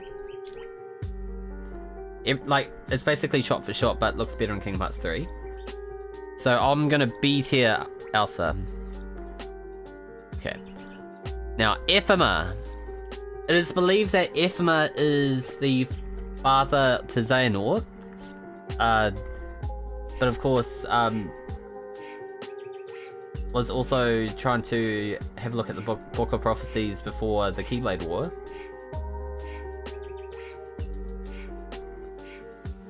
but has a strong heart of light. Which leads to believe, what happened to Xehanort? How come he's such a dark boy? So I'm going to B tier Ephema. Oh no, A tier Ephema. Now Master Ericus. I'm not going to S tier him because he tried to like raise his Keyblade against Ventus. But he's only been featured in 3 games. Come on, I know you want to try it. 2 as the form you see. And then a 3rd in Dark Road because his younger self. So, as we all know, Master Ericus is inspired off another particular character, and not just like that, but also as a voice. So, the voice of Master Ericus is Mark Hamill. So, for those who don't know, Mark Hamill is Luke Skywalker from the Star Wars movies. And at the same time, he's also Joker from the Batman animated series. So, Mark Hamill is definitely a favourite in terms of voices. Has really portrayed Ericus very well in the ways of the Keyblade. I haven't seen any interviews which discuss, like Mark Hamill talking about Kingdom Hearts as much as I'd like to. I would very much like to. But I'm gonna A tier him. He does redeem himself as well when we get to see him that brief bit in Kingdom Hearts 3. Really made me cry. Now, the Fairy Godmother.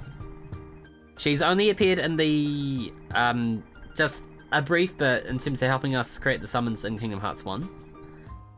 And a little bit in the Remind DLC, which helps us realize that the key to finding Sora was within Riku's dreams. And, of course, we're actually able to go see Kairi and one other to help find out where Sora really is. So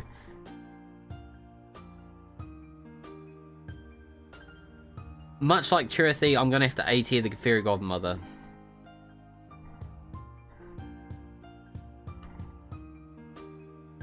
Now we got the 3 good fairies. I am gonna tier list all these in the same row because they're all equal to each other.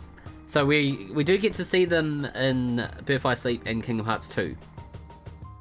So, they weren't very good at protecting Aurora in Kingdom Hearts 1 because her heart had already been fallen to the possession of Maleficent, who was, of course, under the influence of Master Xehanort / Ansem, and the Heartless. So, and in the process, they couldn't decide what to make Sora look like in Kingdom Hearts 2, but of course they managed to decide that, to give Sora his new clothes. So, not D tiering them, but I will be C tiering the 3 good fairies.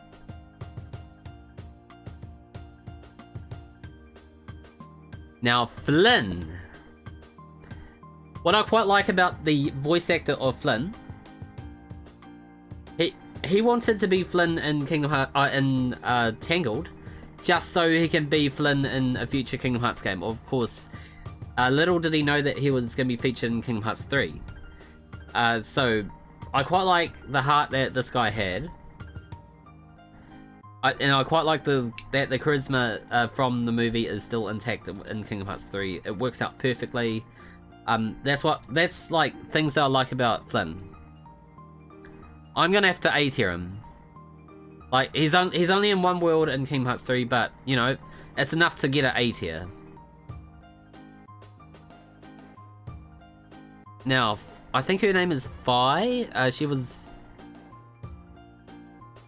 Actually, what's her name? Her name escapes my mind. So, Kingdom Hearts 2, Twilight Town... Disciplinary Committee? Fu's her name, Fujin. She was also in one of the Final Fantasy games, if I'm not too mistaken. Yes, Final Fantasy 8. Sorry, it's just I had a bit of a mind blank on her name. Sorry for those who play Final Fantasy 8. All she did was... what? Oh.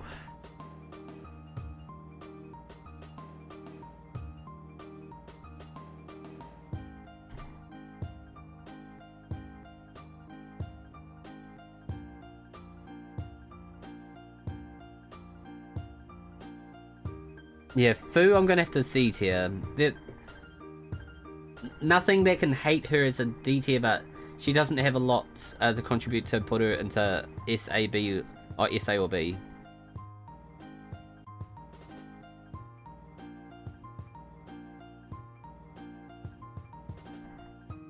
Yeah, so I think that's my decision in place for that.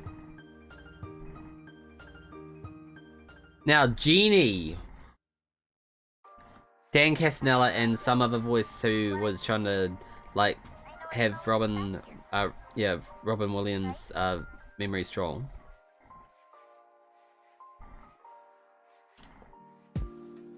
Now, I'm gonna put the Genie in the A tier. I like his powers. In Kingdom Hearts 2, like, he tries to take on all the different drive forms that Sora can do, with the exception of Limit Form. Really helped me in the Underdrome. And at the same time, like, he's willing to help Aladdin even though he's free from being a genie. Now, Goofy.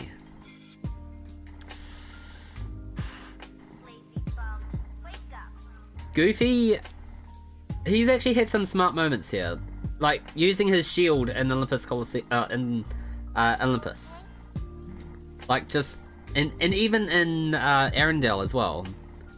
So a couple of really good worlds where he can use his shield to like help Sora and Donald and himself in the journey too. And like even just trying to ask valid questions on Ansem's computer as well, which has actually helped. So I'm gonna A tier Goofy.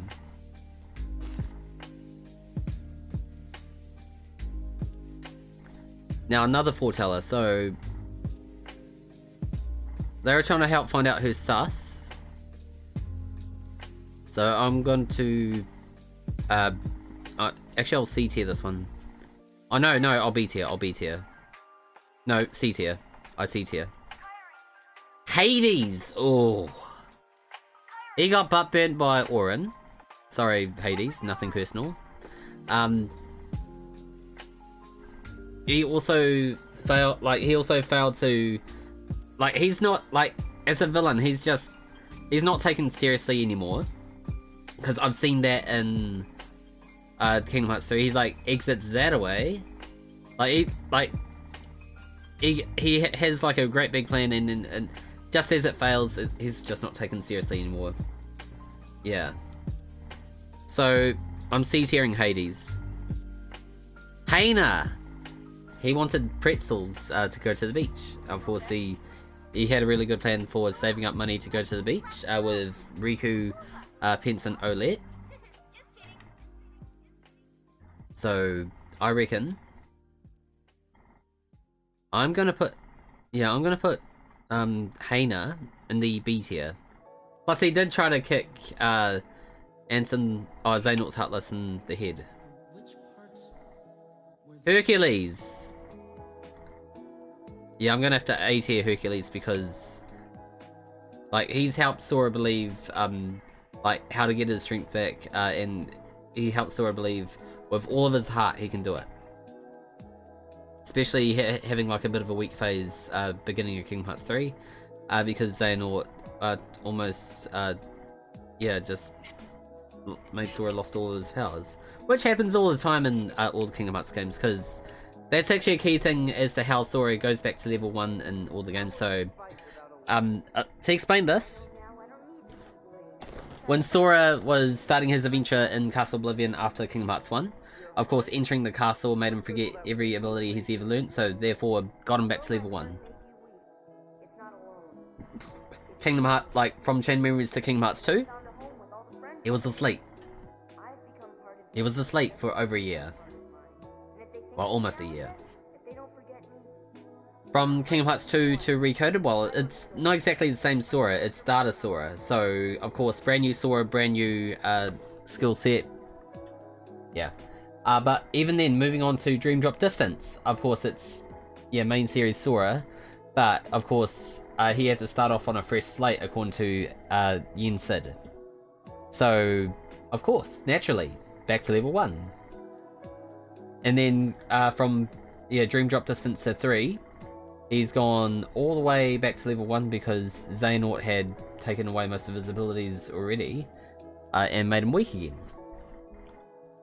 Just before he was going to be the 13th Xehanort, which fortunately did not happen. Fortunately for Sora, but unfortunately for Xehanort. So, yeah. That's why I've set Hercules to that. So that Sora can then go back to level 99 again. Only to be back to level 1 in Kingdom Hearts 4, which I know will happen because everything was wiped out when, when Sora was, taken to Quadratum. Right, so, another character from, from Dark Road, who I'm just gonna have to put with his classmate.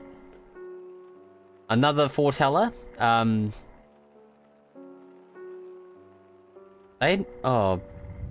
yeah, I'm gonna have to see.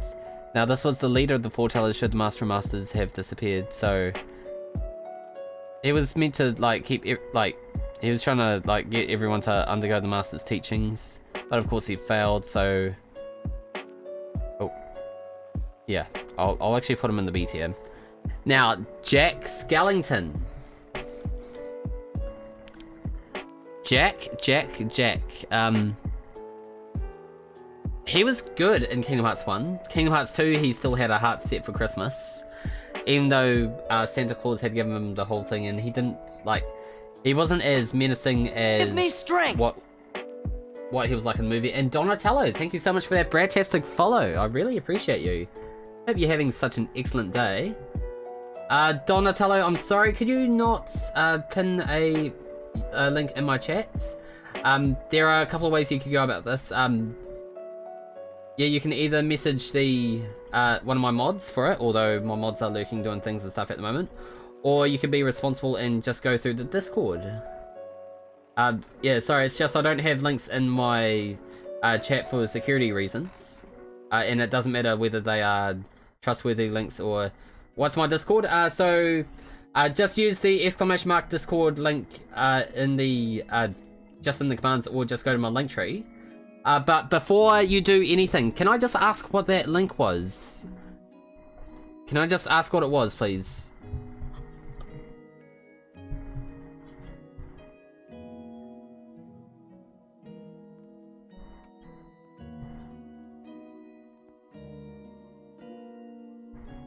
Your video clip, okay. If that's about self-promo, yeah, just share it in Discord.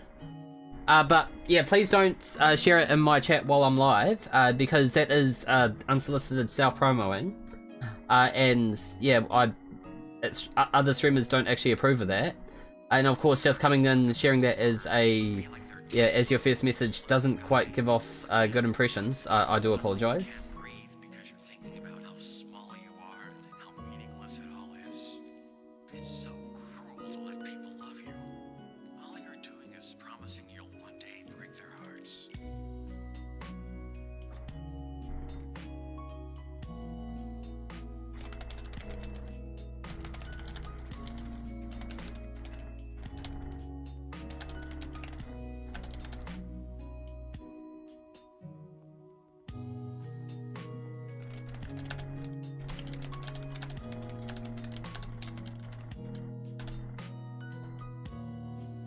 But yeah, completely understand that you've put through a lot of time and effort to make such a YouTube video. But yeah, please, all I ask is that you share it in the self-promo YouTube link in the Discord. And yeah, like that's the best place to share it so that anyone can check it out, not just those that are in the chat. But yeah, just note that, yeah, sharing such a link from the get-go it doesn't give a good impression to any channel that you share that to. Especially with that as your first link, like, start off with a hi, how you doing would be a best thing. It's just like, yeah, it does end up actually, like, starting off your first impression badly by sharing a link. So, yeah, like, I'm not going to ban you for that, but I am going to give that to you as a first strike, just for, you know, just as that verbal warning, because I do have a 3-strike policy with these sort of things. But yeah, bear in mind that any further links that you do share without permission does result to, yeah, banning you from the channel. So, yeah, I'm really sorry that you have to, yeah.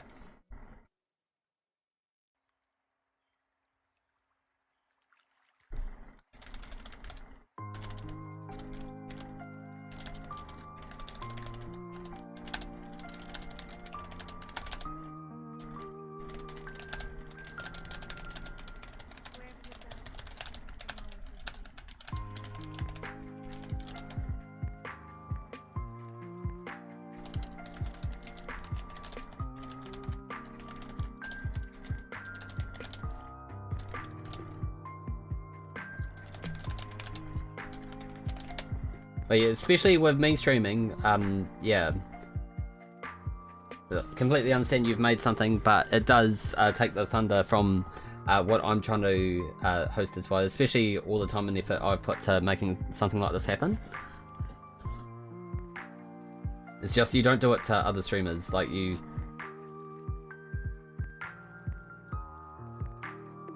This time I'll protect you. Yeah.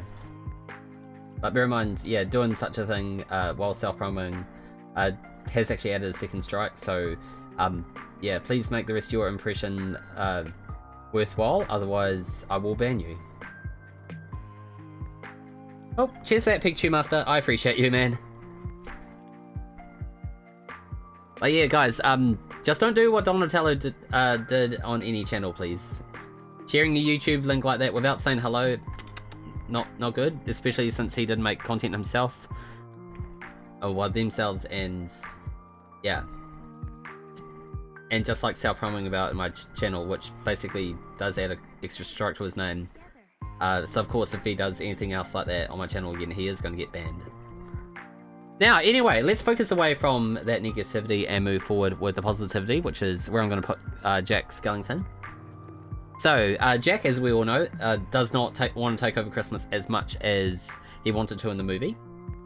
But he was, like, he did want to get an idea on what it's like. He did want to help out with Christmas in some way, shape, or form. But of course, like, he got told about what would happen if Halloween was put under the same sort of boat. Yep, let's continue with the tier list. I agree, Pikachu Master. You're speaking my language, my friend. Okay. Now... with this, I'm gonna have to... I'll A tier Jack Skellington. Because, like, the reason why he's not S tier is because, yeah, he still has, like, obsessions with Christmas and wants to experience it some more. But of course, like, he doesn't want to take it over entirely. So it does steer him, like, away from the D tier. He is really good at fighting off the Heartless. Like, he's even tried to make the Heartless stance, which I have to admit I really wanted to see.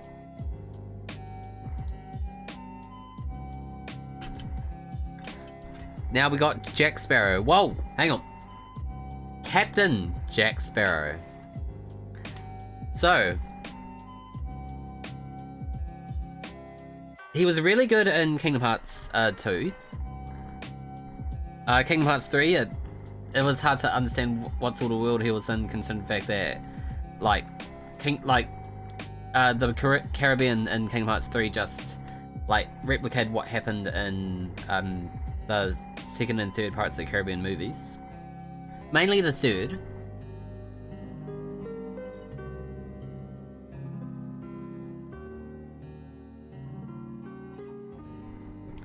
So, and he does want to wield the Keyblade one day, but of course, he's not going to be able to do that, because, yeah. Alright. So I'm gonna have to B tier Captain Jack. Now Jafar. Jafar, okay. Did not like the first boss battle in Kingdom Hearts 1 as a first impression. Because that battle was a nightmare to get through. Yeah, they skipped the second movie, went to the third movie, which made no sense since I haven't watched any of the Pirates. Yeah, like I found I did watch the Pirates of the Caribbean movies probably more around 2006 when I first played Kingdom Hearts 2. But of course, it made no sense, like even in that aspect, to skip the second movie and move on to the third. Even though events of the second movie was discussed during Kingdom Hearts 3. Which is why I B-tiered Captain Jack. Yeah. So Jafar did not like his first boss battle. You only had to fight the genie form in Kingdom Hearts 2. Genie form Jafar in Recon was a nightmare. Especially since I had to like activate like draws to be able to get levels just right for me to be able to attack him. And then there was also an encounter in Recon, Recoded, which I wasn't a fan of either. So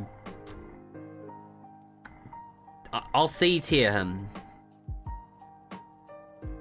Now we got James P. Sullivan, or Sully as we call him.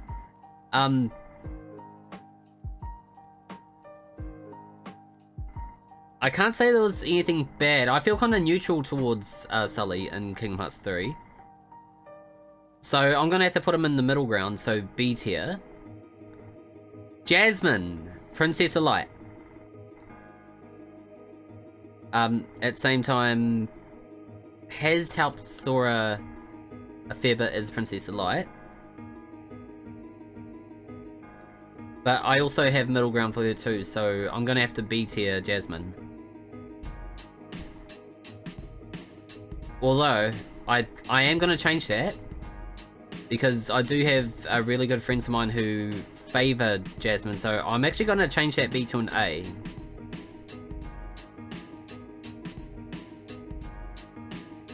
I have really good friends who favour Jasmine, and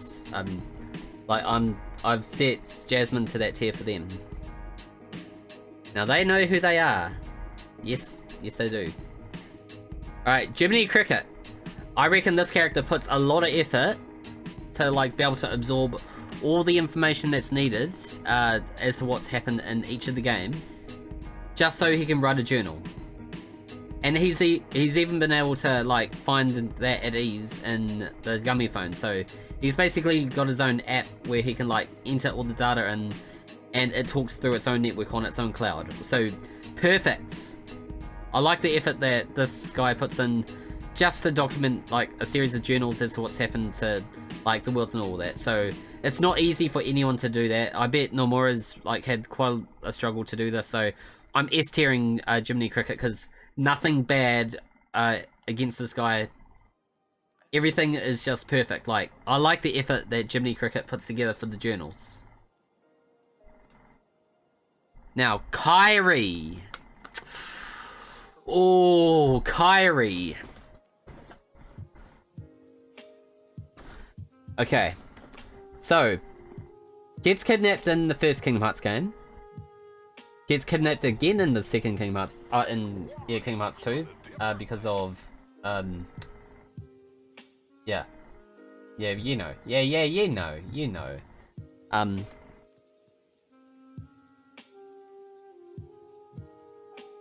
look at that, Donatello's walked away quietly. Okay, cool, thank you. He knew that he was going to get that third strike, so, yeah.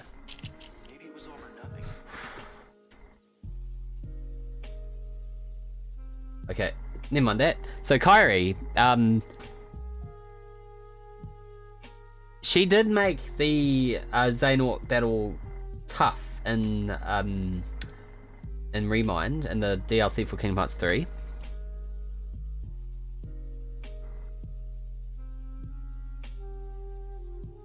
So I'm gonna have to B tier Kyrie. There were a few things that made her like bad, but then there were also good things like she's a princess of light. She Sora's other half.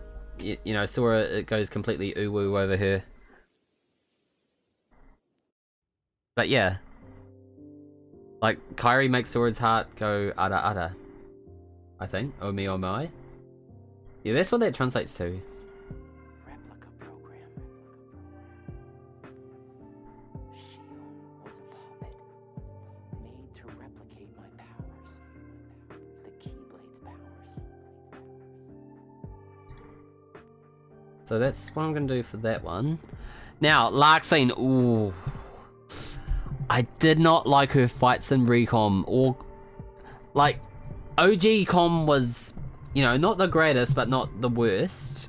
Like, in fact, it was probably my favorite battle compared to like Recom, Kingdom Hearts 2 Final Mix, and even Kingdom Hearts 3 and the data battles in Rewind. So I'm gonna have to D tier her. I'm sorry, Larxene is a savage nymph. Okay. So Lexius. Probably just as bad. Just as bad. Of course you don't fight... Actually, no. No, C. Because I don't get to fight him in Kingdom Hearts 3. Okay, now Luxid. I'm gonna say Luxid does set a challenge in the data battles. Like, especially with, like, that game. And he does leave a hint that we are gonna see him in Kingdom Hearts 4. His somebody form. And the, like... And I have a feeling it is in the fictional realm because I do actually hear his voice in, like, in Kingdom Hearts. Like, you know, when Yozora wakes up. Impressive, is it not? That's him. That's him. That's him driving the limo that Yozora's in. And I quite like a wild card. You earned it. Could turn the tables. Play again someday when we're just guys. I like that. And like his reaction to that was just really good. Yeah, so that's what we're gonna do for yeah, for Luxid. Now, Maleficent. She didn't really put as much effort to being the villain that we thought she'd be in Kingdom Hearts 1, in the later games. So, Kingdom Hearts 1, we knew she played a big role. Kingdom Hearts 2, just maybe interfered a little bit. Kingdom Hearts 3, she was like a side character who was like partly involved with her own story, but of course, not so much as I thought. So, as a villain, I'm gonna have to B tier her overall. Because like, things could have changed if she was still as consistent as what she was in the earlier games. Okay, now Marluxia. He knew what he was doing in Recom, or in Chain of Memories. And he basically spoke like Xehanort in Kingdom Hearts 3.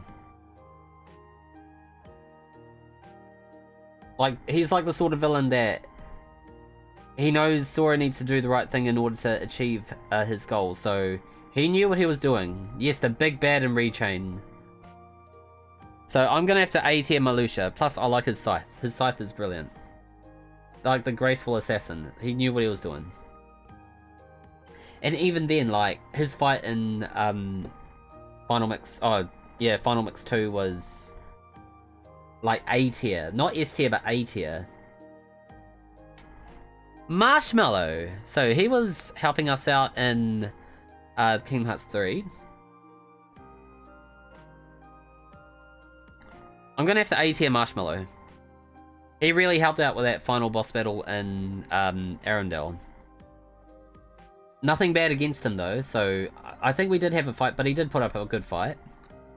So I can't like S tier him because it wasn't like my favorite fight. Like it's one of those underrated fights, so it's not one that I could think of a lot. Like I could think of Let It Go from that world. Yeah. All right, now Master Odin. So he is the master of all the Dark Road characters, such as Xehanort, Ericus, and these students that I've been C-tiering. So, of course, Odin, if you know the name, like, he is, like, the great big Norse god. Like, he's the chief of them all. Like he's the king of Valhalla, like, the king of Asgard. Had Marluxia actually succeeded and got nominated Possessor, then Organization 13 Civil War would have occurred. Exactly. So yeah, Master Odin. I actually quite like... I am actually a fan of Master Odin.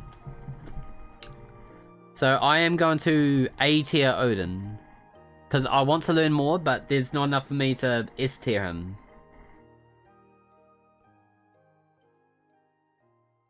And I also need to understand, like, more about...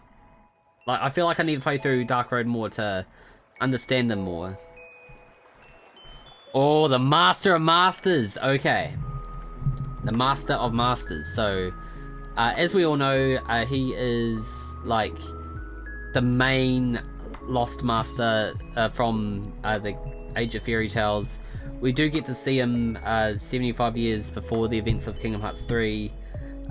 When he was just talking to Xehanort in the Keyblade graveyard, and like, he's like, there are moments where you can't take him seriously because of like his charisma and all that, but he does like have wise teachings. He sees the future. He knows it's gonna fall into darkness. He speaks to Xehanort as if like he is gonna achieve this.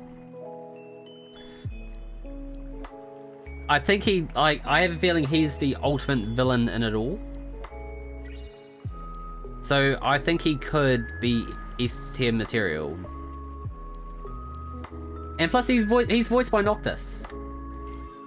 He's Noctis overall.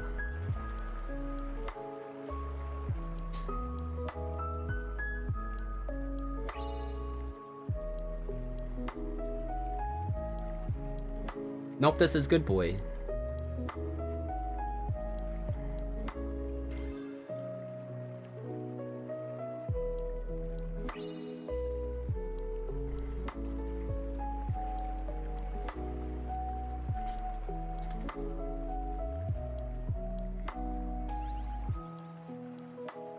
Noctis is really good boy.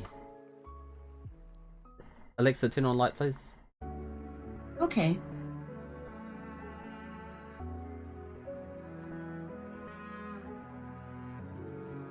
Yay, thanks so much for redeeming your daily money there, Pikachu Master. I appreciate you. Alright. Now, next, the Meowwell. So cute. A tier. A tier. Actually, no, S tier. I'm S tiering the Meowwell. Like, so cute and cuddly. Has actually helped me out in Kingdom Hearts 3 a lot. Even in Dream Drop Distance. So, you know, there's no reason why he should have a downside. Despite the fact he exists in a... Yeah. I agree, Meowwell is adorable, yes. Merlin the Wizard.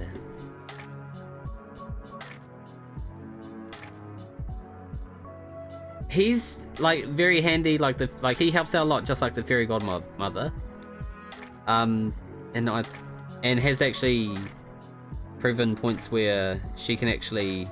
Oh, where they can both actually have a key to helping Sora get out of Water Items, but I think they work together as a team nicely, as we've seen in Kingdom Hearts 1, so A tier. Now, King Mickey. Where was he in the first game? I mean, we could see him. I mean, we knew what he was doing, but where was he in most of the first game? I mean, come on. He goes for some training, then he goes back for more training, like, just as everything hits the fan in Kingdom Hearts 1. Oh, sorry, Birth by Sleep. B tier. I'm sorry. I blame Disney for that. Yeah, me too. Now, Mike Wazowski. He's the fastest one out there. Especially when everyone's playing 10-pin bowling. Of course he was the ball. He was the ball. He was the ball. I like him, so A tier.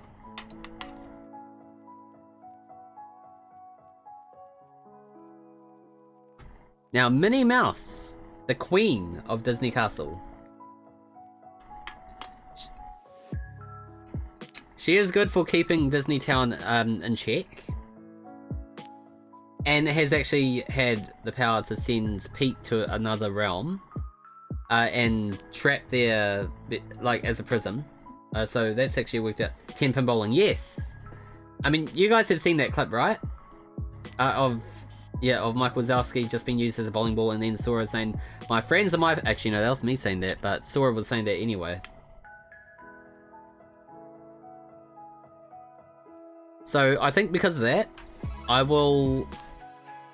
gonna A tier Minnie. She has helped me out more in Kingdom Hearts 2 than...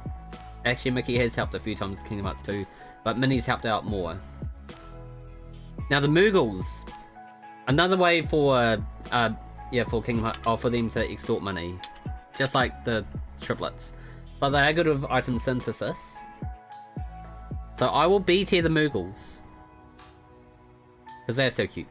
But at the same time, they do overcharge at times. Mulan. I like her limit. Her limit in Kingdom Hearts 2 is good. Mushu's helped out a lot with it too. I think Mulan and Mushu, they earn A tier together. This is it for China. I'm on fire.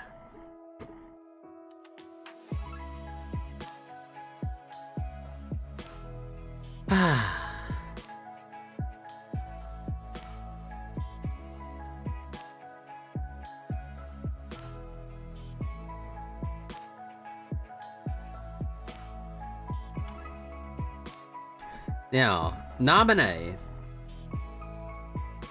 She's somehow captured it and then has to sever Sora's memories. Which I don't quite understand. So, because of that, she ended up becoming, doesn't believe she's real, but then she's real, and then she ended up becoming real at the end of 3. I'm B-tiering her. Neku. I have to say, probably contributes a little bit more to Dream Drop Distance than the rest of the characters from Shibuya. Although I'm curious if we'll actually see him in Quadratum. I'll B-tier him. I'm gonna B-tier him. Olette. Okay. Yeah, I'm gonna have to C-tier Olette. She hasn't contributed much she's only, earning money from Scrooge McDuck, and that's it. In Kingdom Hearts 3. Kingdom Hearts 2, I don't think she's done a lot in terms of money. She's just made a money pouch, which, takes her away from the D... D tier, because, it is a really good pouch. But there's a lot that doesn't add much value. All she says is, hey, it's that bag I made. Yeah, exactly. That's what avoids her from D tier. So, I'm gonna... Yeah, I have to C tier her. Okay, Oogie Boogie.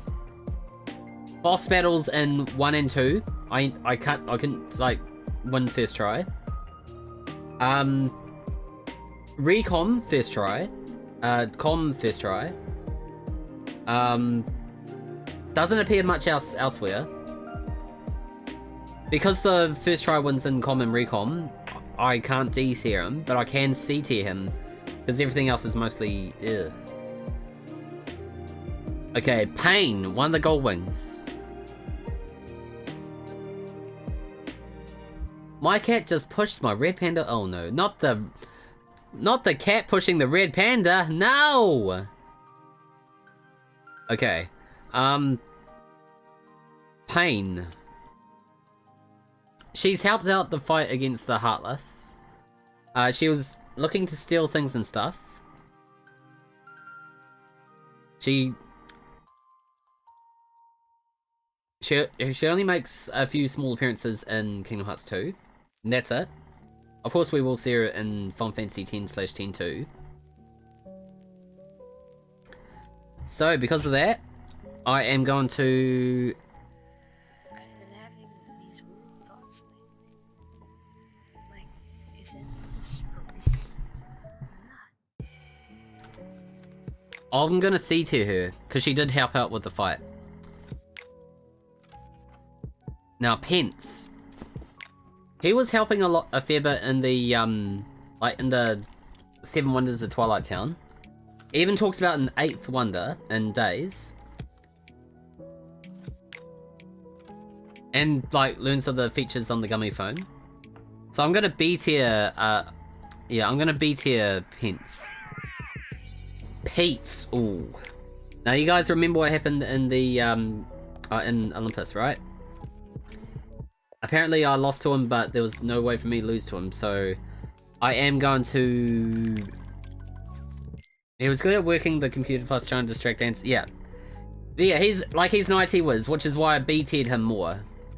Like, he's probably more useful in this series compared to everyone else in the gang. Like, he's the brains, he's the guts, like literal guts, because he loves eating ice cream. Now, Pete. I'm gonna have to put Pete in... Actually, no, I'm gonna change Pence's IT brains to A tier. He knew, like, he's actually wiser at this than, yeah, than Haina. Okay. But yeah, Pete... He's, like, of course we know Pete's a villain. Sides with the Heartless. Plotting with them.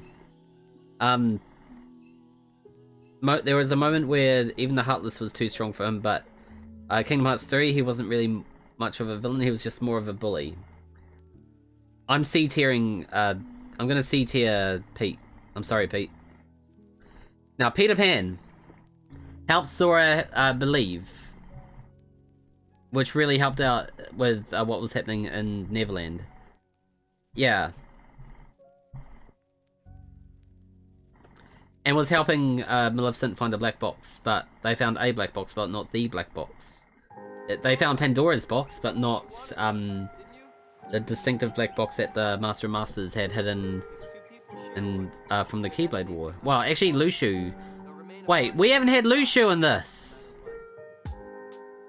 Oh, technically we do. You know, technically we do have Lushu. Okay, so Peter Pan. As a summon in Kingdom Hearts 2, not a favourite. Of course I did cry from the memories. Quite a simple villain in Kingdom Hearts Birth by Sleep as Terra. I also got to see him a fair bit in Days. I'm C-tiering Peter Pan. Actually no, B tier. Now, Pluto. A very unpredictable dog in the series, I'm gonna say. Pluto, like, we see him appear in other worlds, but of course, in those worlds, he's not, like, he just, like, helps people find ways. Like, we find him on Destiny Islands with Kairi, we find him in Twilight Town with Kairi, we find him, like, in the world that never was, like, everywhere. So I'm gonna B tier Pluto.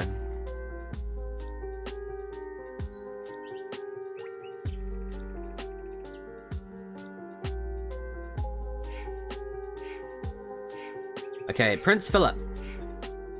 He did help out in the battle against Maleficent and Birth by Sleep. That's all we ever get to see him. I'm gonna B tier him for his efforts, because I am realistically quite neutral to the guy. But of course, like, plus side, yeah, he's helped with the battle, but downside, he's only appeared in one game. Okay. Rai. Keeps on counting the stairs differently in Twilight Town in Sunset Station. Yeah, he's a big C. He's a big C rank. Okay. Rapunzel. Basically turns Sora's phrase into like the Soviet Russia version of, you know, in Soviet Russia, my friends are my power. No. In Soviet Russia, my power comes from my friends. So, very clever in that, so A tier.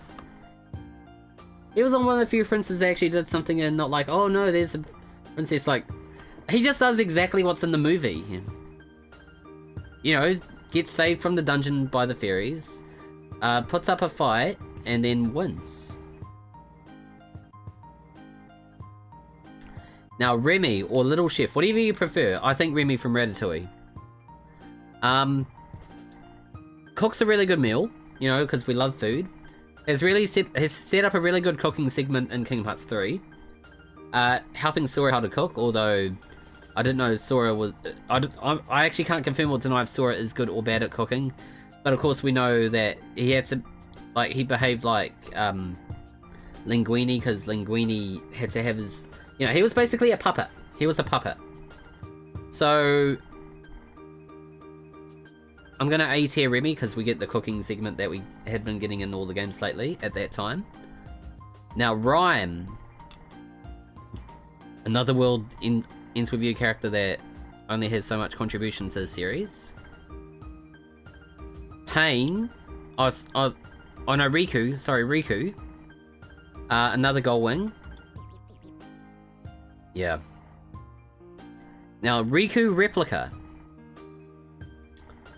This is a good Riku replica, despite the fact he looks like he's in darkness. He's actually helped Riku turn Namine into a somebody. So I'm gonna A tier this guy.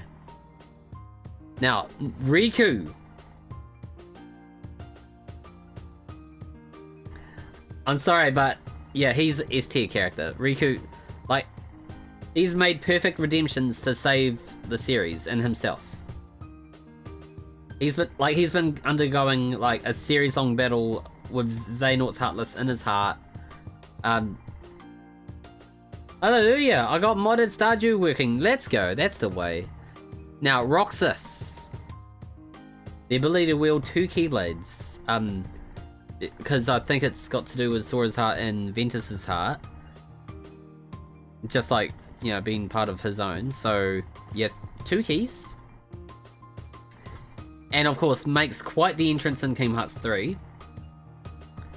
And puts up quite a boss battle in 2 and Recoded. Yeah. I'm S-tiering Roxas. Syax. Ooh. His data battle in both 2 and 3. I like with the Remind DLC as well. The Moon's Power. I'm gonna B-tier him.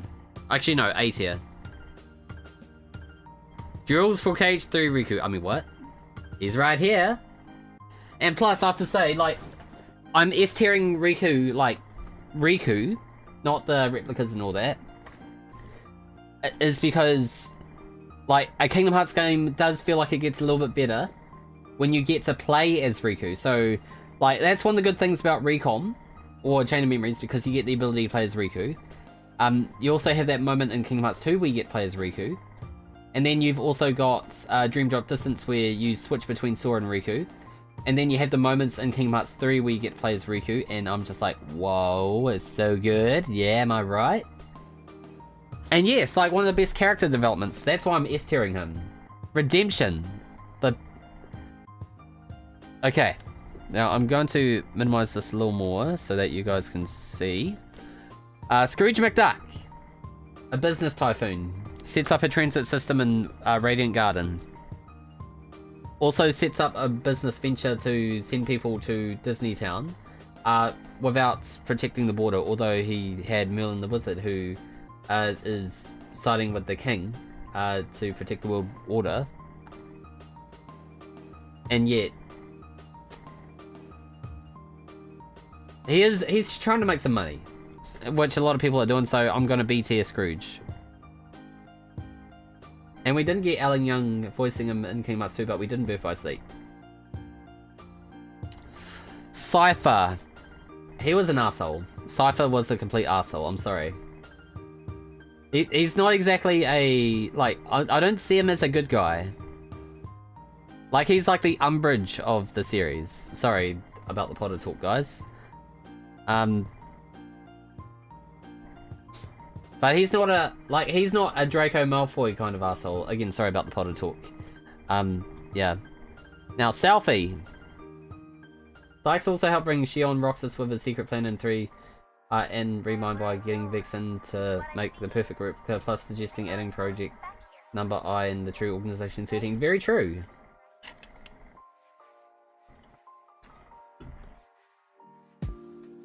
Which is why I had A-tiered Psyx. Now Selfie, she's only made appearances in 1 and Recon. We didn't get to see her in 3 though. We should have actually seen her in 3. But no, we did not.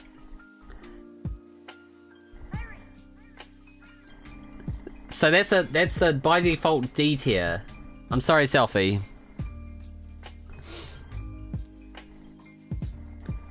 Wait, where's Titus and Walker? Yeah, Walker, you can join. And Titus, yep. These 3 can join the D tier because of the fact that they could have made an appearance in Kingdom Hearts 3 to save the Final Fantasy aspect of it, but they did not. Like, I believe every Kingdom Hearts fan can agree with me when I say Titus, Walker, and Selfie could have saved Kingdom Hearts 3 just by making an appearance in that end scene. You know, throwing around Lee's frisbee on the beach with everyone else. Who agrees with me when I say that?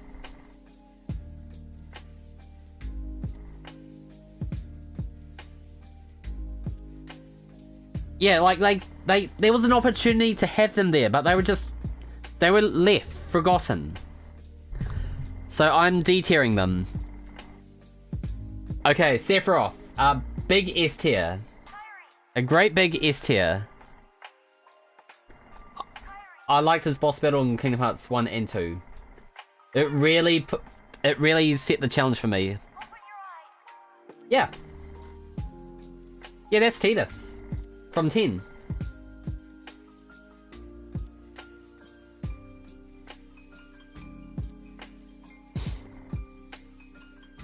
But yeah, I'm S-tiering Sephiroth because I love his boss battles. Of course, it's good that we got to see him in the story of Kingdom Hearts 2, which contributes a fair bit to what Cloud's doing as we're in Hollow Bastion. And then we even get to fight him. Although, what I would love is to battle him again, but I was like, I don't care. I could just like replay through the game and fight him again, which I was quite happy to do. So, of course, he could have featured a battle in Kingdom Hearts 3 to make everything more intense. I can imagine like a very critical one-winged angel, like playing as I was fighting. And plus, everyone gets so thirsty over Sephiroth. Okay, Setzer. He expects me to, like, forfeit a game to him of struggle, just so I can get rich. Big D tier. I'm sorry, big D tier. No. I'm sorry, I will not be bribed to lose something I've been wanting to compete in just to be, just to be rich. No, no, no, no, no. I'm sorry, Setzer. No. Yeah, exactly. Like, that's why I'm D-tiering Setzer. Like, I don't want, like, if he's a great big champion, at least show that you're a champion. Like, put in the effort to Setzer. Because I found Haina to be more of a challenge than you. And yet Haina was the first round fight. It's not alone. It's grown with each new experience. Okay. It's found a home with all the friends I've made. Another World Ends With You character, I'm sorry. Simba And if they think of me now and then, if they don't has a good redemption in Kingdom Hearts 2 because, like, he was just in that phase that, Scar's Ghost and all that. Loved his summon in 3. His summon really did help. And in Recon. So I'm A-tiering Simba. And plus I'm a big fan of Lion King. It came out the same year as, yeah. Scold. So Scold is one of the Dandelion members in Union Cross.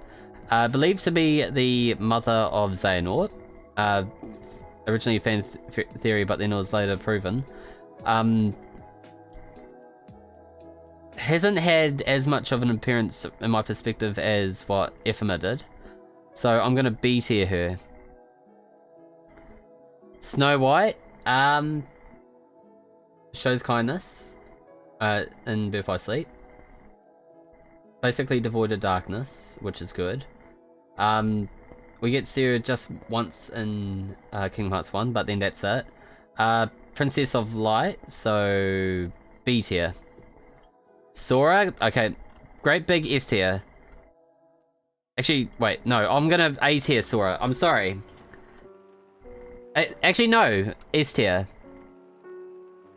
Even though he does some silly things, fails to achieve a exam, but he's gone about the right reasons to go about it, like especially since breaking a nature taboo time and time again just to save his friends. It proves that he's selfless, he has a strong heart, finds himself in a different realm. Yeah, exactly.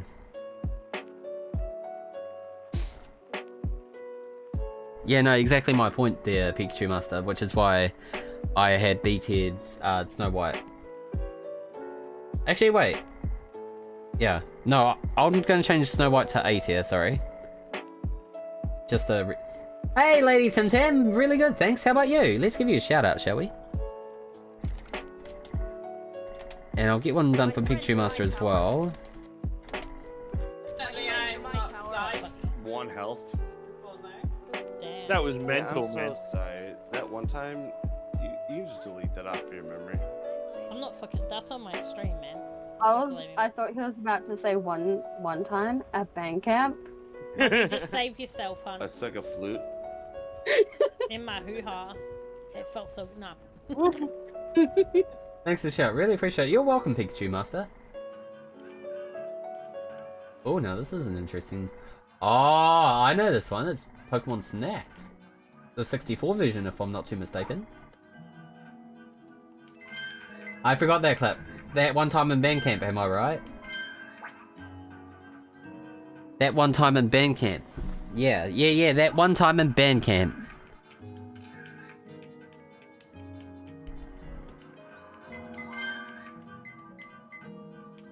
But yeah, you're very welcome. Now, this is how people had streamed video games before capture cards. And I've actually known quite a few streamers who are actually quite big nowadays who had started off this way too. Pokemon Snap, I made a clip out of it since most of them were Kingdom Hearts related. I do love the Kingdom Hearts clips, as you can tell. Great big Kingdom Hearts fan. Do you ever look up at the stars and feel like they're tiny holes in the sky, sucking out all the oxygen, and suddenly you can't breathe because you're thinking about how small you are and how Right. Now, Squall or Leon, whatever you prefer. Just meet Sora and just expects now hand over the Keyblade. What? There's no way you're getting this? Fine, have it your way. And then like just like pretends to lose or just like wins anyway. But then later on helps out in Kingdom Hearts 1 and 2. Also just like has a bit of an off moment, although that was just Chain of Memories as well. And then just makes a small appearance in Kingdom Hearts 3 Remind because Square Enix things and stuff, which they could have done. So B tier. B tier. He stands in the middle ground. He stands in the middle ground, guys. Okay. Now, Stitch, or Experiment 626 for those that prefer, like the experiment name. So, Stitch has learnt that, yeah, friendship is strong and it doesn't, like when he feels it, he knows it.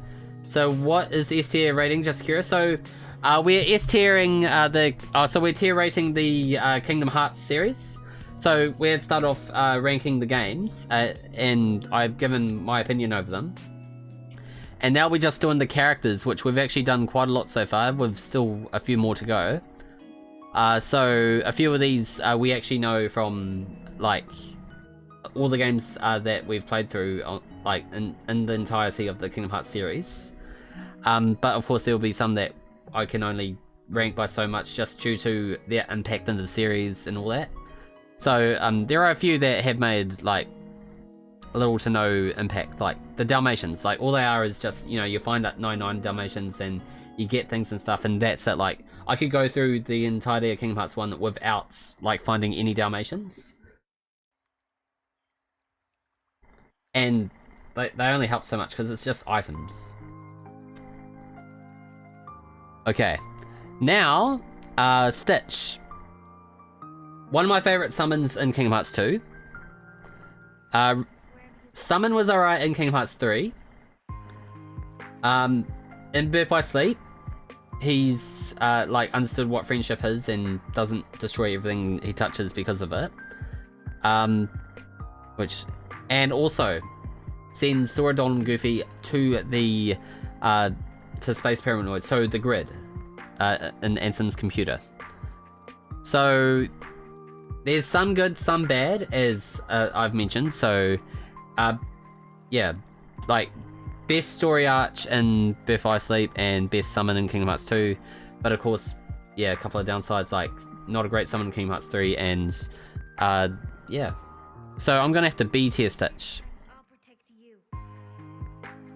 Alright, and Strelitzia. So she is a character that was destroyed very early on in the Union Cross series. We don't get to see a lot of her, unfortunately. But she is believed to be the third key to help send Riku to Quadratum to save Sora. So, given her, like, she does have a strong point for the future of the series. So I'm gonna have to put her in the, yeah, in the B tier. Tarzan! Okay, so we got Tarzan with us, guys. So Tarzan only had a brief impact in the story in Kingdom Hearts 1. And, like, bear in mind, it was just the deep jungle we got to explore in the first game. And, like, we didn't get to see the deep jungle again. So Tarzan taught Sora that friends in our hearts. So taught a bit of gorilla. That means friends in our hearts. Alright, because of that, I am going to... S tier movie, I love the movie. Like, Tarzan's one of my favorite movies. However, in terms of Tarzan in Kingdom Hearts, I'm gonna have to B tier him. Like, the fact that it's like my favorite, one of my favorite Disney movies, and does have a few aspects that make it positive. There were also some negatives because Tarzan didn't make as much of an appearance later on in the series as I hoped. So, but at the same time, his impact towards most of the story is only done just a little bit, not a lot, but just a little bit. Okay, now Terra Xehanort. The world, on the other hand, annoying, yes. So that's why, like, he couldn't go any higher, but he couldn't go any lower because of the other things. Okay. Terra Xehanort. Terranort. Annoying boss in Birth by Sleep. And also the data battle was slightly easy. I'm C tiering. Yeah, I'm C tiering him. Now Terra doesn't know how to keep his darkness in check.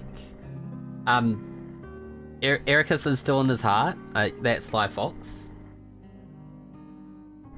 You know, there's more to light than meets the eye.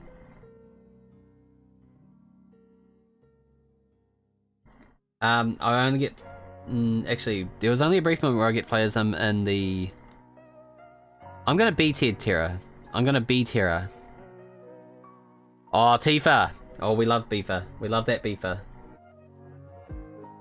Basically, he shows up, doesn't read the room, and just, well, say less sort of moment.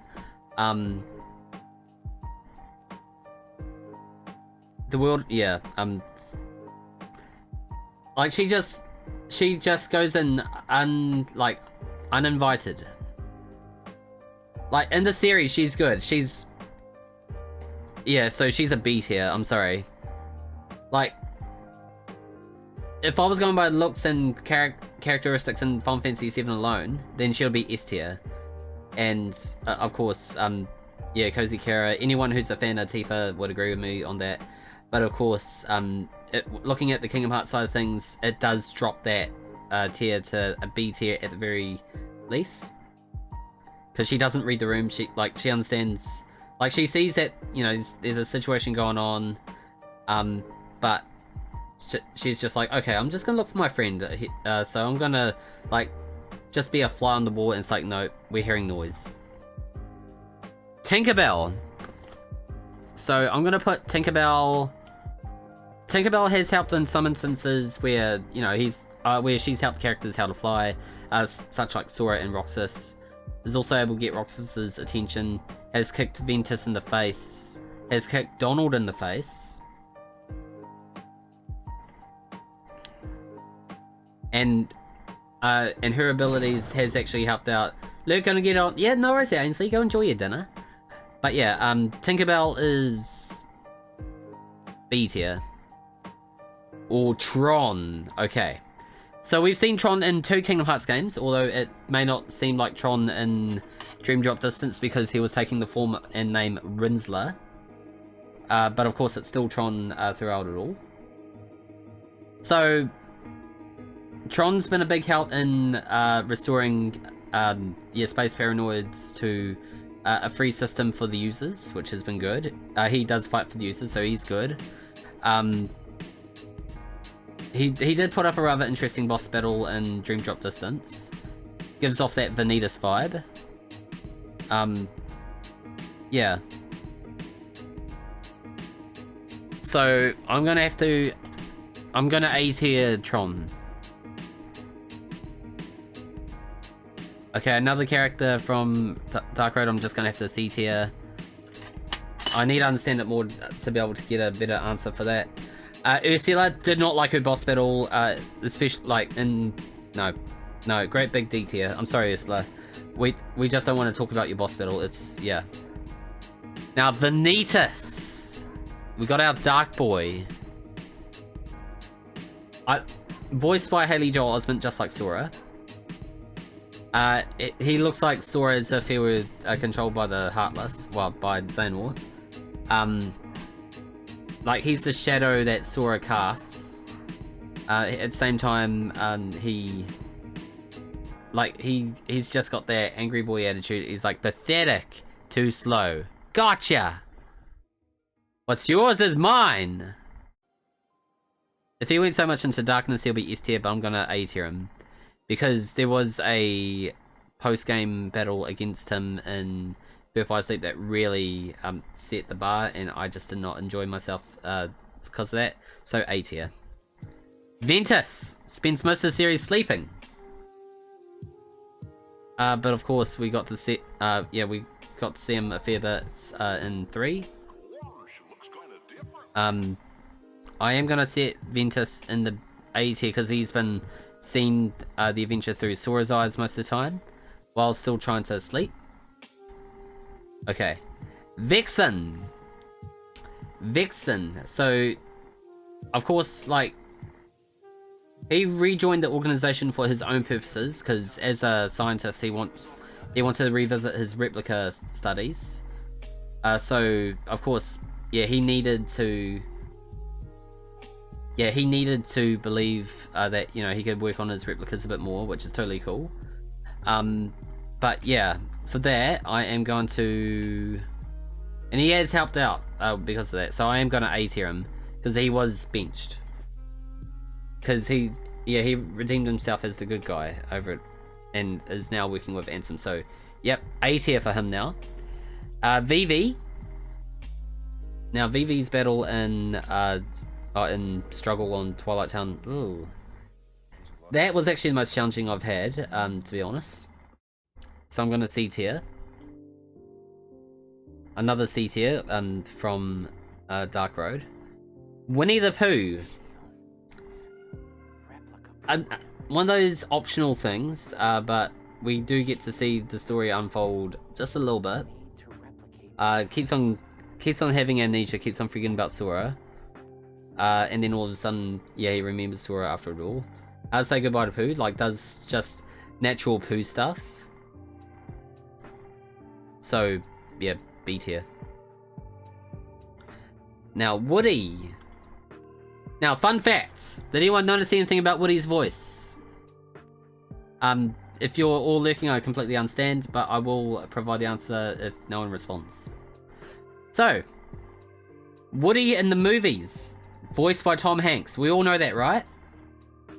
Anything that's not a Toy Story movie, Woody's... So, Woody would then be voiced by his brother, Jim Hanks. That's who we got in Kingdom Hearts. So if you've ever played a Toy Story game where you hear Woody's voice, it's actually not Tom Hanks, but it's his brother Jim. Kingdom Hearts is no exception to that rule. When you look at an ad that features his voice, or a toy that features his voice, it's actually Jim, not Tom. So...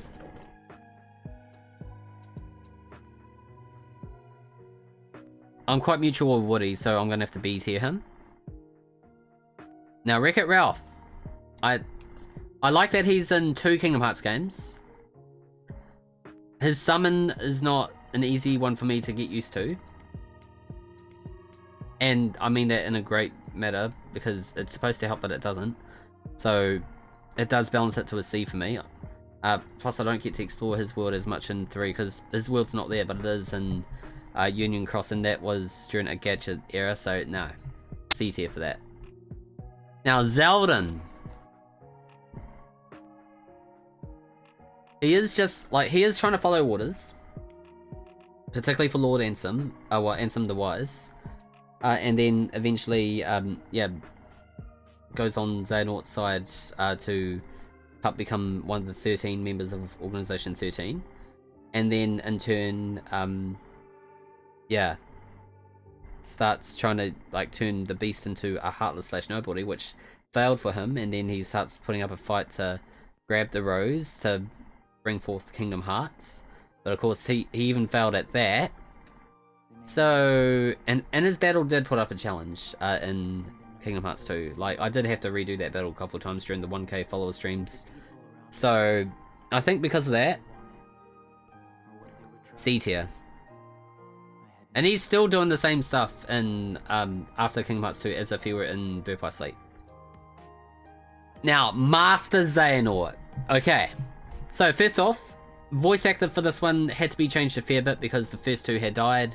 So, to add context, the voice actors that had been Xehanort, who are currently passed, are Leonard Nimoy, who was Spock in Star Trek, and Rutger Hauer, whose main appearance in Batman Begins, so Christian Bale is Batman. And now we currently have Christopher Lloyd as Master Xehanort, and is still the current Xehanort as we speak. And at the same time, he's trying to like start another Keyblade War just for curiosity on some news, and then of course a purge happens and all that. It's not... Like, he does put up an extremely tough fight, especially in the data battles, and, like, he just, like, he doesn't think, like, after his character redemption at the end, like, he could have saved Kairi from that, and then Sora could have not become, like, a pawn set for, like, for Quadratum. I'm sorry, I'm D-tiering Master Xehanort. Ansem, taking Kairi, helping Xehanort D tier. Although I can actually voice him, so C tier. Now, okay, Zigbar. Now this is why we haven't had Lucio earlier, because, spoiler alert for those who haven't played the games, Lucio is Zigbar. But of course Zigbar is the later form of that same character, because... He wants his Keyblade back. That's why he's in the organization. So, he wanted to be like he wanted to bequeath Xehanort's Keyblade from him just so he can, yeah.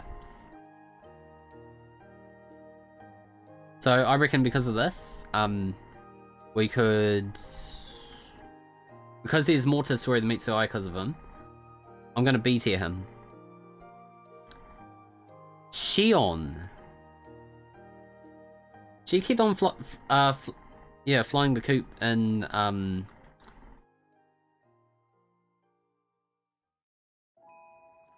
yeah, she kept on flying the coop in days. And then yeah, had a few random appearances in the future, in future games that is, and yeah, like she became a Seeker of Darkness. Well, she went from Seeker of Darkness to Guardian of Light. So I'm gonna B tier her.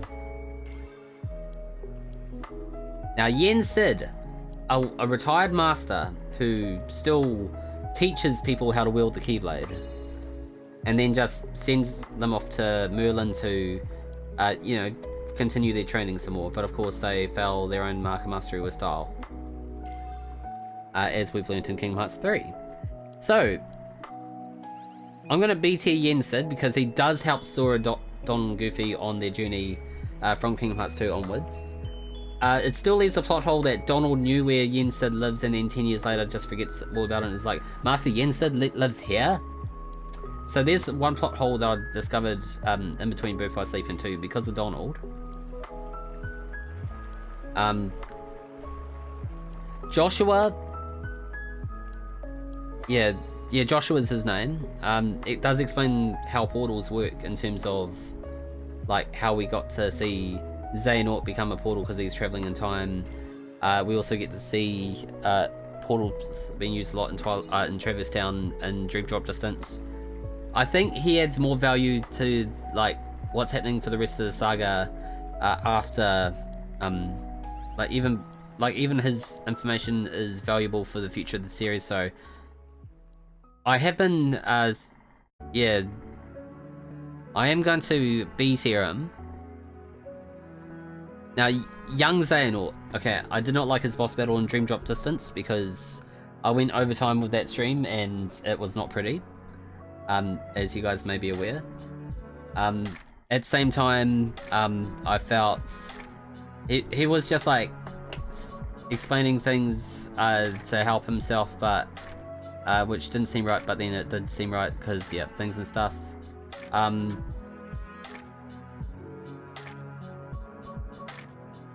Yeah. I am gonna... I think I'll B tier him. Oh no, C tier because he's still a complete a-hole. Yozora. Oh, okay, Yozora. Toughest boss battle I've ever encountered in the Kingdom Hearts series. Voiced by one of the twins in Zack and Cody. Looks a lot like Riku and Noctis. But yet, somehow Sora looks like him in Toy Box. I think... And then he is going to be quite valuable in Kingdom Hearts 4, so I'm curious to see what will unfold from that aspect. So... I am going to B tier him. No, A tier. I am going to A tier, because he is going to be valuable in the future of the series. Okay. Now, Yuffie, the great ninja. Now, I have a thing for ninjas. I love ninjas. I am a ninja.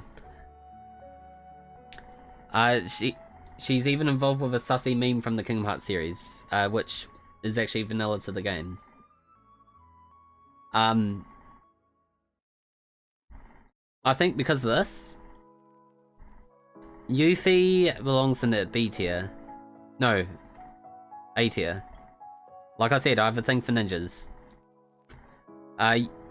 Okay, Yuna, who we know is a summoner from Final Fantasy X, but at the same time, she is a Gullwing who's been trying to steal treasure, but then expects something out of fighting a bunch of Heartless, but then understands what the trio had gone through, so later on in time, she gives a Gullwing Keyblade to Sora. Now that Keyblade has helped in experience over time. So I am going to B tier Yuna. Zack.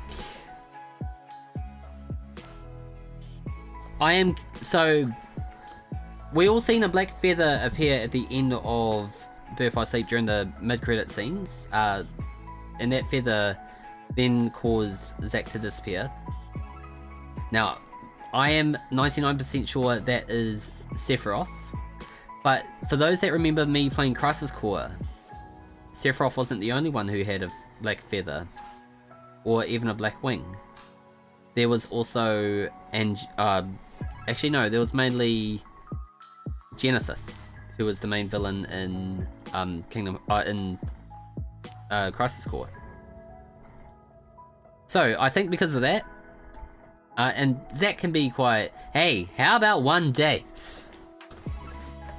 You know, he still has that charm that he had in Crisis Core in Kingdom Hearts Birth by Sleep. So I am going to B tier him, because he does have that kind of baby face that people like. Alright, now Zexion. Okay. His boss battle in Kingdom Hearts RE Chain Memories was not... It didn't feel like I was fighting him. But in Kingdom Hearts 2 Final Mix, it did feel like I had to put up quite a fight, and I wasn't enjoying it because I was losing a lot. But then when I was grinding enough XP level up, I was able to win. But even then, I didn't feel like I was like doing as well as I thought I would, and I feel like I would fail if I did a no-hit run or no damage run. So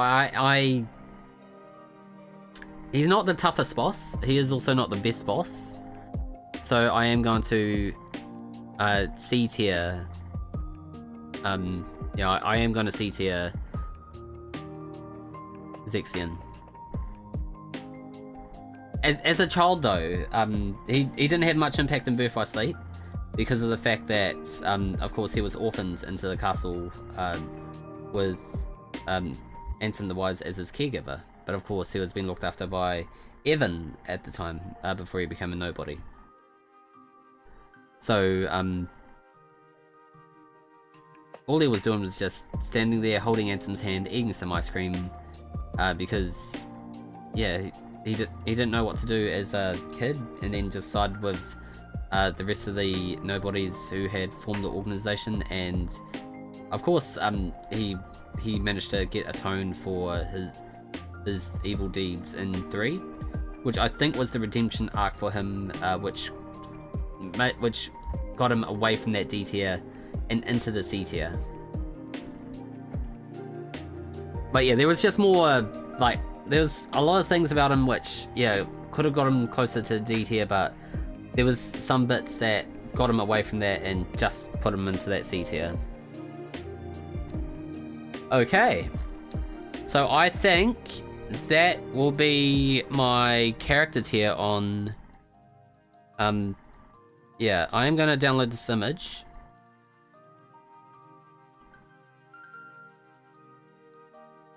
Cool, okay.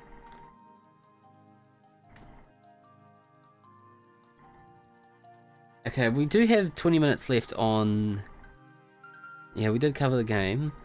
Is there one for Worlds?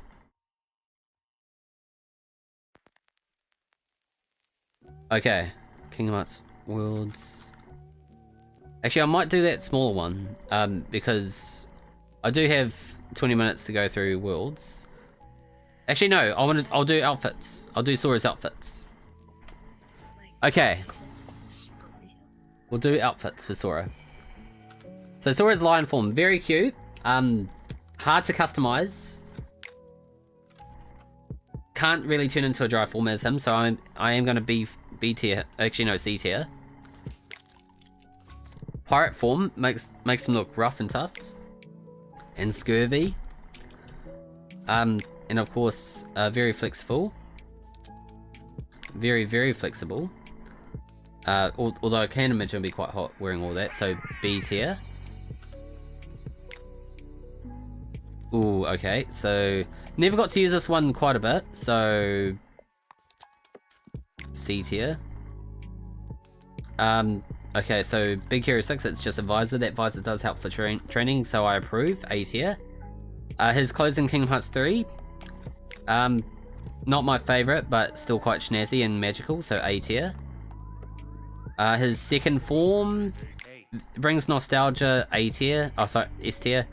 Anti-form, I don't like when he turns into that form, but Of course, I don't earn XP from it, so I can't benefit from it. Then there's his KH2 form. Yep, definitely approve.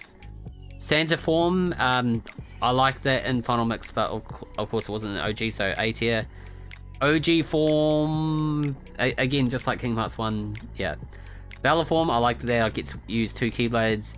Dream Drop Distance, definitely a B tier, because like you only get to see it in that one game. Final form, very strong, very OP. I like it. Now retro, kind of curious to see what it will look like in color, but apart from that, A tier. Okay, now final form. Oh wait, final mode. Well, this one here, Ultima mode, I think. Yeah, definitely is here. Very strong. It actually has helped me a lot in the fight, so definitely approve of that. And then I've got the grid mode, which again, one world, one game. You wanted one, didn't you? Let's not talk about that. I did not like this form. Master form did help out a lot. Rage form, I quite like the edge that it went along, and I was still able to earn XP from that at the end of it all, so I can A tier that. Sora as a kid, there's Sora as his kid form at the age of 4 or 5. He didn't know how to wield a Keyblade, although I think he could have. Didn't really benefit much, so I'm not gonna give it a friendly rank. Now Halloween form, because he was in Halloween Town, I am going to A tier that, because it does bring such a spooky vibe, and we love that spooky vibe. Limit form, I am going to A tier that because it wasn't in Vanilla 2. Another grid form, so that can be B tier. Now Sora using the fidget spinner, didn't use it too much, so C tier. Same for this one. Same for the hammer. Monster, I did enjoy the Monsters Inc. movie, and this does like pay homage to that, so I am gonna B tier that. Of course, it just doesn't seem right because Sora's not wearing pants. So yeah, that's why I'm B tiering it. Now Sora is a Toy Story. Big fan of Toy Story. Now, Wisdom form, I think Wisdom form, okay. It's a pain to level up in that, and I'm gonna have to C tier that. I like the color blue, which avoids it from the D form, D tier, but C, yeah, I'm gonna keep it blue.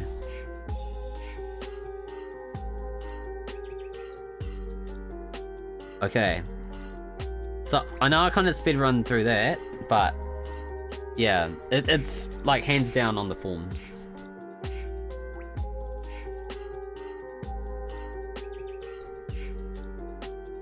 Now I wonder, what else is there in terms of... I could probably I could speed run the worlds real quick. Alright, Pooh's World.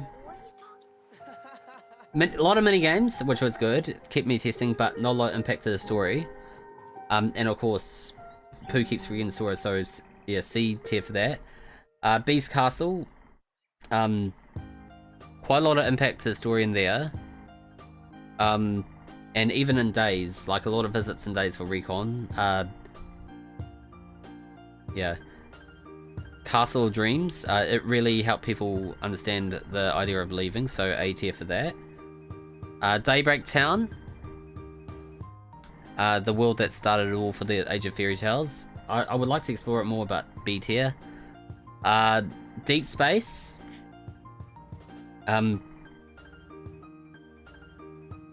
There's more to it than meets the eye, but it doesn't actually have a world, it's just open space. Could have been better. Yeah, I'm sorry. I'm sorry for that one, so I can't exactly like pick that as a winner. Now, Destiny Islands. I love the islands. It's very peaceful there. It's where the journey starts. It's where everyone's journeys begin. But you don't get to explore it as much, so that pushes it down from the S tier, so A tier. Or Monstropolis. Okay, even though it's Monstropolis, all we explore is the factory. So it's a bit of a misnomer on that because we don't get to explore the full city. So I am going to B tier that. I am going to B tier that. Now, the Land of the Dragons. Mulan is a favorite movie. It is a favorite. And of course, it has a really good boss battle against Shan Yu. And I've been told I have to like set this particular tier because anyone saying otherwise, yeah, I'm gonna pick A tier for that. Agrabah. That was one that Riku has visited during the first adventure with Sora. Well, in the first Kingdom Hearts game, because yeah, he took Jasmine from that world. So, I think I am gonna A tier Agrabah, because it also had a secret boss that was developed and inspired by a member of the Kingdom Hearts community at the time.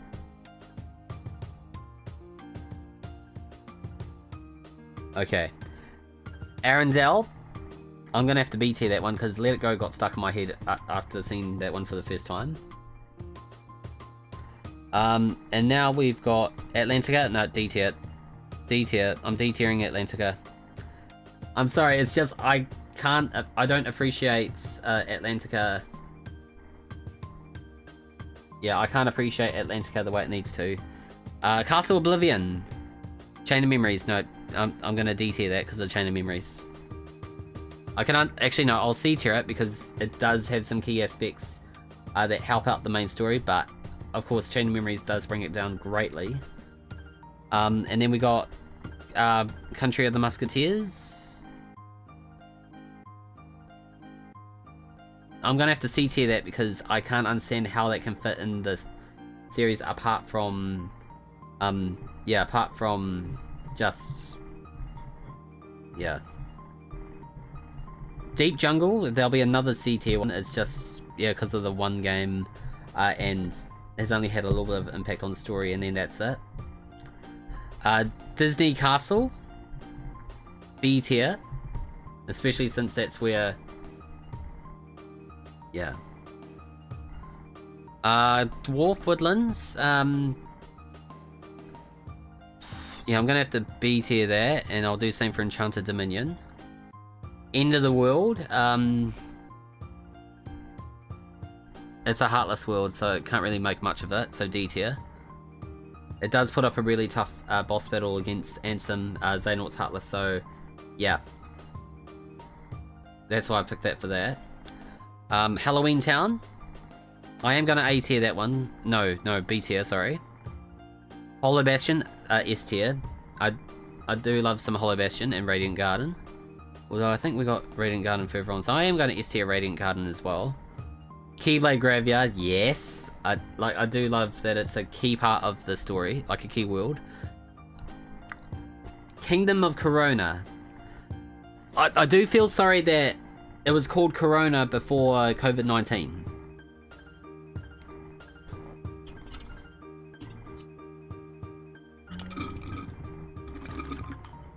And then it just got renamed to the Fairy Tale Kingdom just because of the fact that... Yeah. Yeah. So, out of sympathy, I am gonna put it B tier rather than C tier. Land of Departure. I'm gonna put that A tier because I wanted to explore the place even more. And we got to a fair bit in Kingdom Hearts 3, but in Kingdom Hearts Birth by Sleep, not a lot. Now, Mirage Arena. I love this world. I've even named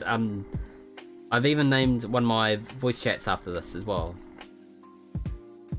Monstro. Now, Monstro wasn't just a world in Kingdom Hearts 1, but was also a boss battle in Birth by Sleep.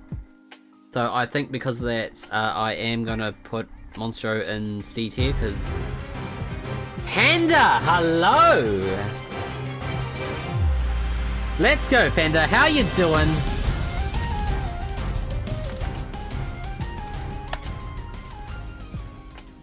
Panda, thank you so much for that Bradtastic raid. How you doing, my friend? How was your stream? How was Lethal Company? And Victoria of MVP, thank you so much for that Bradtastic follow. I really appreciate you. Hello, hello, hello.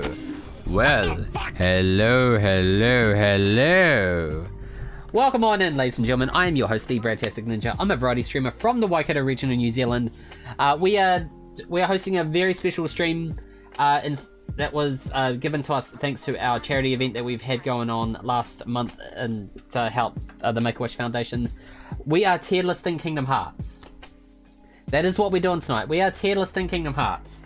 So we have tier listed the Kingdom Hearts games, we have tier listed the Kingdom Hearts characters, and we have tier listed all of Sora's clothes and his forms and all that. I'm doing great. So many raids and fun times. Figured we should raid a homie. Oh, dude, thank you so much. I appreciate you so much. And thanks again for that big fat Bradtastic raid as well. I appreciate you a lot.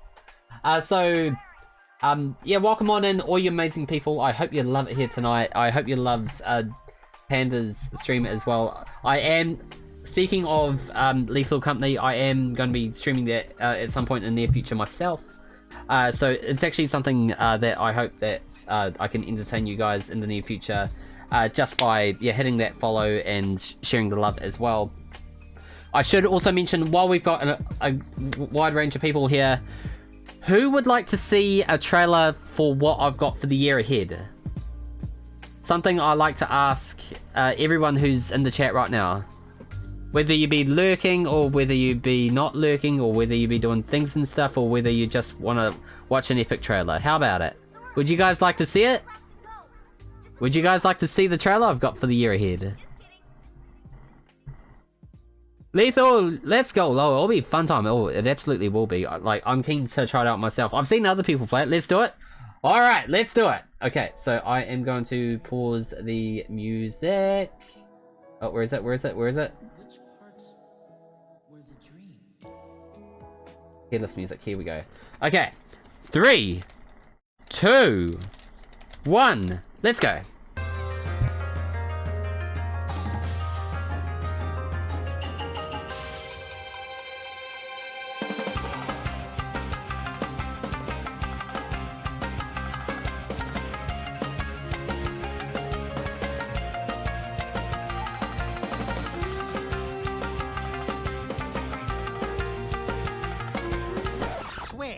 That's the last time I ever touch any stupid precursor!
So what do you guys think of that? I hope you enjoyed that Bradtastic trailer. So yes, there's so many things that I've got lined up for the year ahead, and I've already made a start on some of them already. So of course, there's a few other big ones like just trying to get the YouTube channel partnered, since I've been growing more on there and have been focusing on the growth of the content and different variety of content I've got on there. So if anyone wishes to, I've got so many things and stuff you can check out on my link tree just by going through that link there. And of course, you can help out just by checking out the content, watching like all the clips, all the things and stuff. At the same time, I am taking nominations for the grassroots campaign that Twitch ANZ are putting together right now, and nominations for that do close later on tonight. So any nominations for me to go towards that is greatly appreciated, because we do want to get more New Zealanders featured on there, because last time all we had is Australians, which they have provided some really great content, but we do need to prove that, you know, Twitch Australia, New Zealand can't be just about Australia. You got to feature us Kiwis in there too. And I happen to be a New Zealander. I'm also a member of the Baja Squad, which DJ 8-Bit Panda is very aware of after hanging out with so many awesome streamers such as Nixus, Bluehair Gamer, some nerd on the web, Pearl Aran, Honey Ducky, all the awesome friendos that we've come to know, love and appreciate in our lives. Yes, always got to get the Kiwis in. Yes, exactly. You've got it there, DJ 8-Bit Panda. Seriously. And also, we had recently reached 1,111 followers here on Twitch, and I have got a nice little poll going on at the moment, where I have selected 10 games, and the top 2 games of that poll will be up to be streamed later on this year.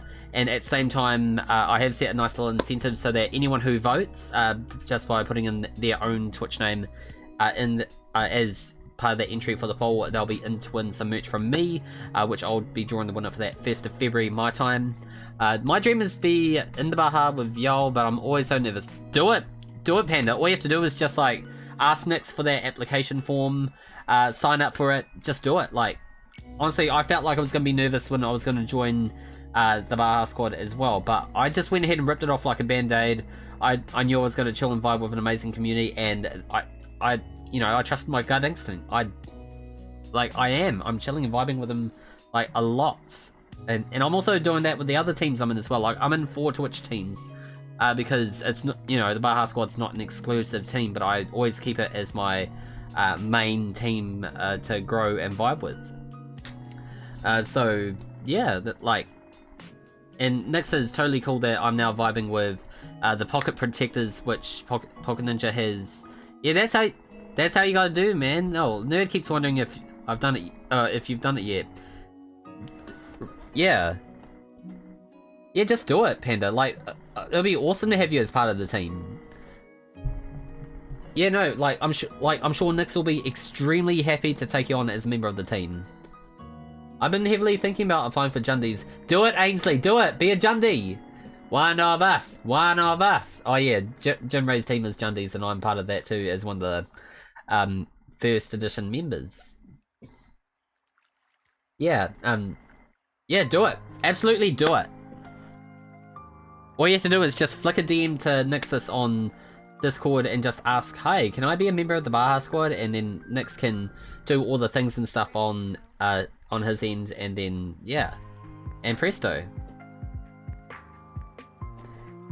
And if I heard that you haven't done it, I am going to be like, yo, so... will do, yes! And Ainsley knows people in it too, much like myself. Because I know myself being in it. Alright. But yeah, so many awesome things. So DJ Panda, along with everyone else who's been joining in on the raids, whether you like to chill and vibe with us or need to do any post-stream self-care, or if you wish to just like check out the links I've been sharing with you guys, do exactly any of those things, or just any other things I've not mentioned that you like. Just, yeah, be kind to each other, be kind to yourselves, look after yourselves as well. You're gonna put me out there like that? Oh, I love it, you're amazing. Panda, right back at you, bro. You're amazing too. You're absolutely amazing too. And plus, we really get that awesome vibe when you hang out with just like any one of the friendos, especially, I remember you raiding Luma Sensed when I was in her stream playing Fortnite, even though I was kind of rubbish at it, but you know, we played a good game. We played a really good game. Alright, now I gotta finish off this tier list of the worlds, and then we will be raiding out, because I do have work in the morning. That was so much fun. I know, 10 out of 10 would do it again. I'm hoping to do a day stream on a Sunday, so on a day that Loomis has a Fortnite, so, you know, we can do it again. Alright, so Neverland. There was a boss battle in that was rather interesting, a secret boss battle. Hook didn't put up much of a good fight, so B tier. Oh no, C tier. Olympus Coliseum, always kept on visiting there because it's, you know, the Coliseum. Mount Olympus didn't quite provide that Coliseum aspect, which brings it down 2 tiers. The Caribbean, or Port Royal, whatever you call it. I am going to... Yeah, I mean, it looks good. Looks quite good to the movie, so B tier. Prankster's Paradise, didn't appreciate. Pride Land's very true to the movie. I'm going to A tier it because I am a fan of Lion King. San Francisco, very big, lots to explore, some of which I don't think I've explored, so A tiering that. The Grid, or Space Paranoids. Actually, no, this is Space Paranoids, this is The Grid. I like the Tron movie because of this, so A tiering. I didn't appreciate this one as much, but I did like the music. The Grid, I am going to put, because I did like Tron Legacy. Sorry guys. The World That Never Was. Really, like, I did actually like it, and it did help me level up a lot, so it definitely helped. Timeless River. I am going to... No, I'm going to see B tier, because it's basically Disney Castle, but we're traveling in time. Toy Box. Big fan of Toy Story, so I have to pick that tier. Traverse Town. A tier, because that's where the adventure started after the islands. Twilight Town. Same, but for Kingdom Hearts 2. Wonderland, definitely a B tier, because it was pretty touch and go. Alright, I am going to save and download that. And I think we will call the tier streams there for tonight, guys. But what I will do is I am going to change to our timetable. And then we can review our plan of the week. So we've got Pokemon Platinum happening tomorrow night at 7 PM New Zealand time. We will continue our adventure in Sinnoh, followed with Wind Waker HD on Wednesday nights in Hyrule / the 7 Seas / all the things. We are going to be completing the Wind Temple from there and continuing on our quest. And then we got some more Arkham Knight. I believe that we could potentially finish the story for that on Thursday night 7 PM. And then we got Final Fantasy Friday on Friday night with some Final Fantasy X. And I think we are actually getting quite close to endgame for that, but I think we will have just a few more streams of that before we play 13, which is one of our trilogies of the year. And then we've also got some more Wind Waker on Saturday nights, continuing on what we've done on Wednesday night. And then last but not least, we'll be playing some Yu-Gi-Oh! Power Chaos Yu-Gi the Destiny on Sunday night, just to get the rest of the Exodia pieces we need before moving on to Kaiba the Revenge, which is one of the games that we will be playing this year. So that is what's happening for the week ahead, guys, and you don't want to miss out. Best way you can find out when these are happening, best thing to do is to just follow the channel, check out all the social medias as well, so follow those, keep your notifications on. Also, if you miss out, do check out the YouTube channel, because I do archive my streams on there. And yeah. So that is where I'm going to call it there for tonight, guys. But before I go, I'd just like to thank each and every one of you amazing people for tuning into tonight's Bradtastic stream. You've all been so amazing, so awesome, so cool. So you guys have been the best. Seriously, thank you so much. I actually would love to thank Bronze Trooper and Panda for the raids, and Victoria of MVP for the follow. We did have a follow come through earlier, but then decided to spam a message in there for self-promoting their content on YouTube. Not going to name who they are anymore because you know, we have people who came and went during the stream. Don't be like that guy, because that's not how you grow. Yeah, just, yeah, like, he could have just said hello at the very least first, and then he could have asked for a Discord link properly that way, and then he could have shared his link in the self-promo YouTube. That's probably the more appropriate way to, like, to share his content without just spamming. Yeah, you came in just after that, Ainsley, because, yeah, we did have someone come in earlier in the stream to just, like, his first message was the YouTube link, but of course, my auto mod had, it was just a YouTube link. I don't know what it was. I'm not trusting it. I suspect he just, you know, it's one of those ones that he wants me to click on it so that it gets spammed, you know, so I'm avoiding that just for the sake of, you know, just to keep, you know, just being cyber smart. But yeah, you'll see it earlier in the VOD anyway, but yeah, best thing to do is not that. So don't do any of what he's done. Yeah, of course, if you want to grow, make it a natural growth rather than just force your content on another streamer while they're live with their own content. And plus, Twitch etiquette. And of course, when you hit that follow, he should have been reading the rules. But of course, yeah, to be fair, I would have deleted it anyway and blocked them. Yeah, no, it's just like, I've set a 3-strike policy, and he, like, straight away on that first message broke 2 rules at once, and, yeah, natural growth is much better. Exactly. Like, I don't do the whole, here, follow me, you know, I just, you know, I want to make friends and then let them discover, hey, I actually make content. Like, you know, I like it natural anyway. Yeah. Yeah, you're definitely right there, Panda. Because I remember I had someone, like, just expect me to follow them on Twitter, like, in the middle of my stream. I'm just like, no, I don't go on Twitter during my streams. And just expect me to drop everything, do all that. So it was just an instant block, like, instant red flag. But yeah, also, don't get me started on unsolicited backseating, because, of course, like, I only need help when I ask for it in terms of gaming.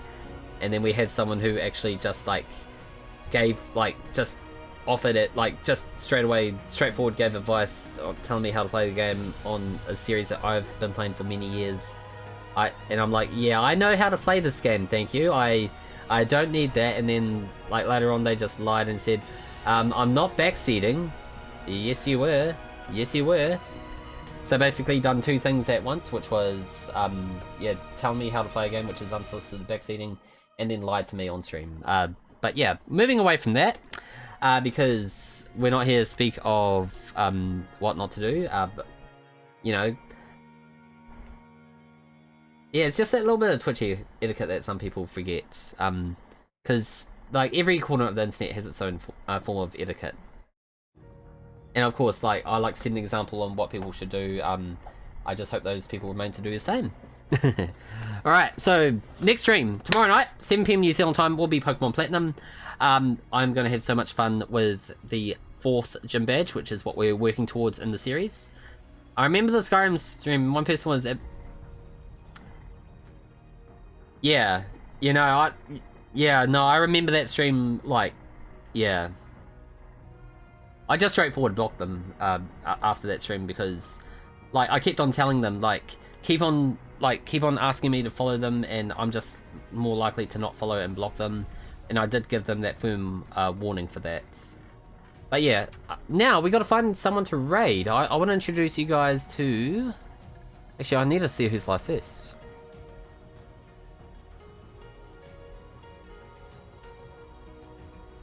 Oh, we raided Sharky on Friday, didn't we? Or was it Saturday? Oh, no, Friday. I am gonna raid... Oh! Is KP still live? Wait. Oh, wow, KP's got a very long stream going on. I don't know when she's gonna end, so I am gonna play it safe and not raid her. Because... yeah, raiding someone who's about to end stream, you know, it's like sending you guys on raid trains, so it's not particularly what I like to do. I've had that happen to myself and I've just not enjoyed the experience, and it has actually been a negative impact on, like, streams and all that. So, I'm gonna raid out to Loosh, who's currently playing Lethal Company, which is what you were playing not too long ago there, Panda. So how about it? Let's raid Loosh, shall we? And Loosh knows one of my Kiwi friends as well, Cat City. So let's get a raid ready for her, shall we? So if you're a follower, not a subscriber, you can use this chat line, or if you're a subscriber, you can use... I've had 3 different people I was going to raid, and they all raided before I could. Oh, man. It's okay, we got to change that. We're going to be raiding out to Loosh. So Loosh I've actually met through RE Daydreams a couple of years ago, back when she was still streaming. And honestly, like, she does bring a really good vibe. She has cosplayed as... Futaba from Persona 5 Royal, which is one of the games I had played last year. Had lots of fun, and yeah, just seeing her actually does bring back that Futaba vibe from Persona. So let's get a great big fat Bradtastic raid for Loosh, shall we? And plus, you know, we've got all the Kiwis sending love too, so you know, let's do the same. Let's do the same. Alright, raid is ready, calls are set, let's go. I shall catch you all 7 PM New Zealand time tomorrow night with some more Pokemon Platinum in the Sinnoh region, and I hope we will all have a Bradtastic morning, evening, afternoon, day, night time zone. DJ Abbott Panda, I shall see you next time without a doubt, my friend. You have a Bradtastic evening yourself, and you keep being awesome as well, along with everyone else out there. Bye for now, peace!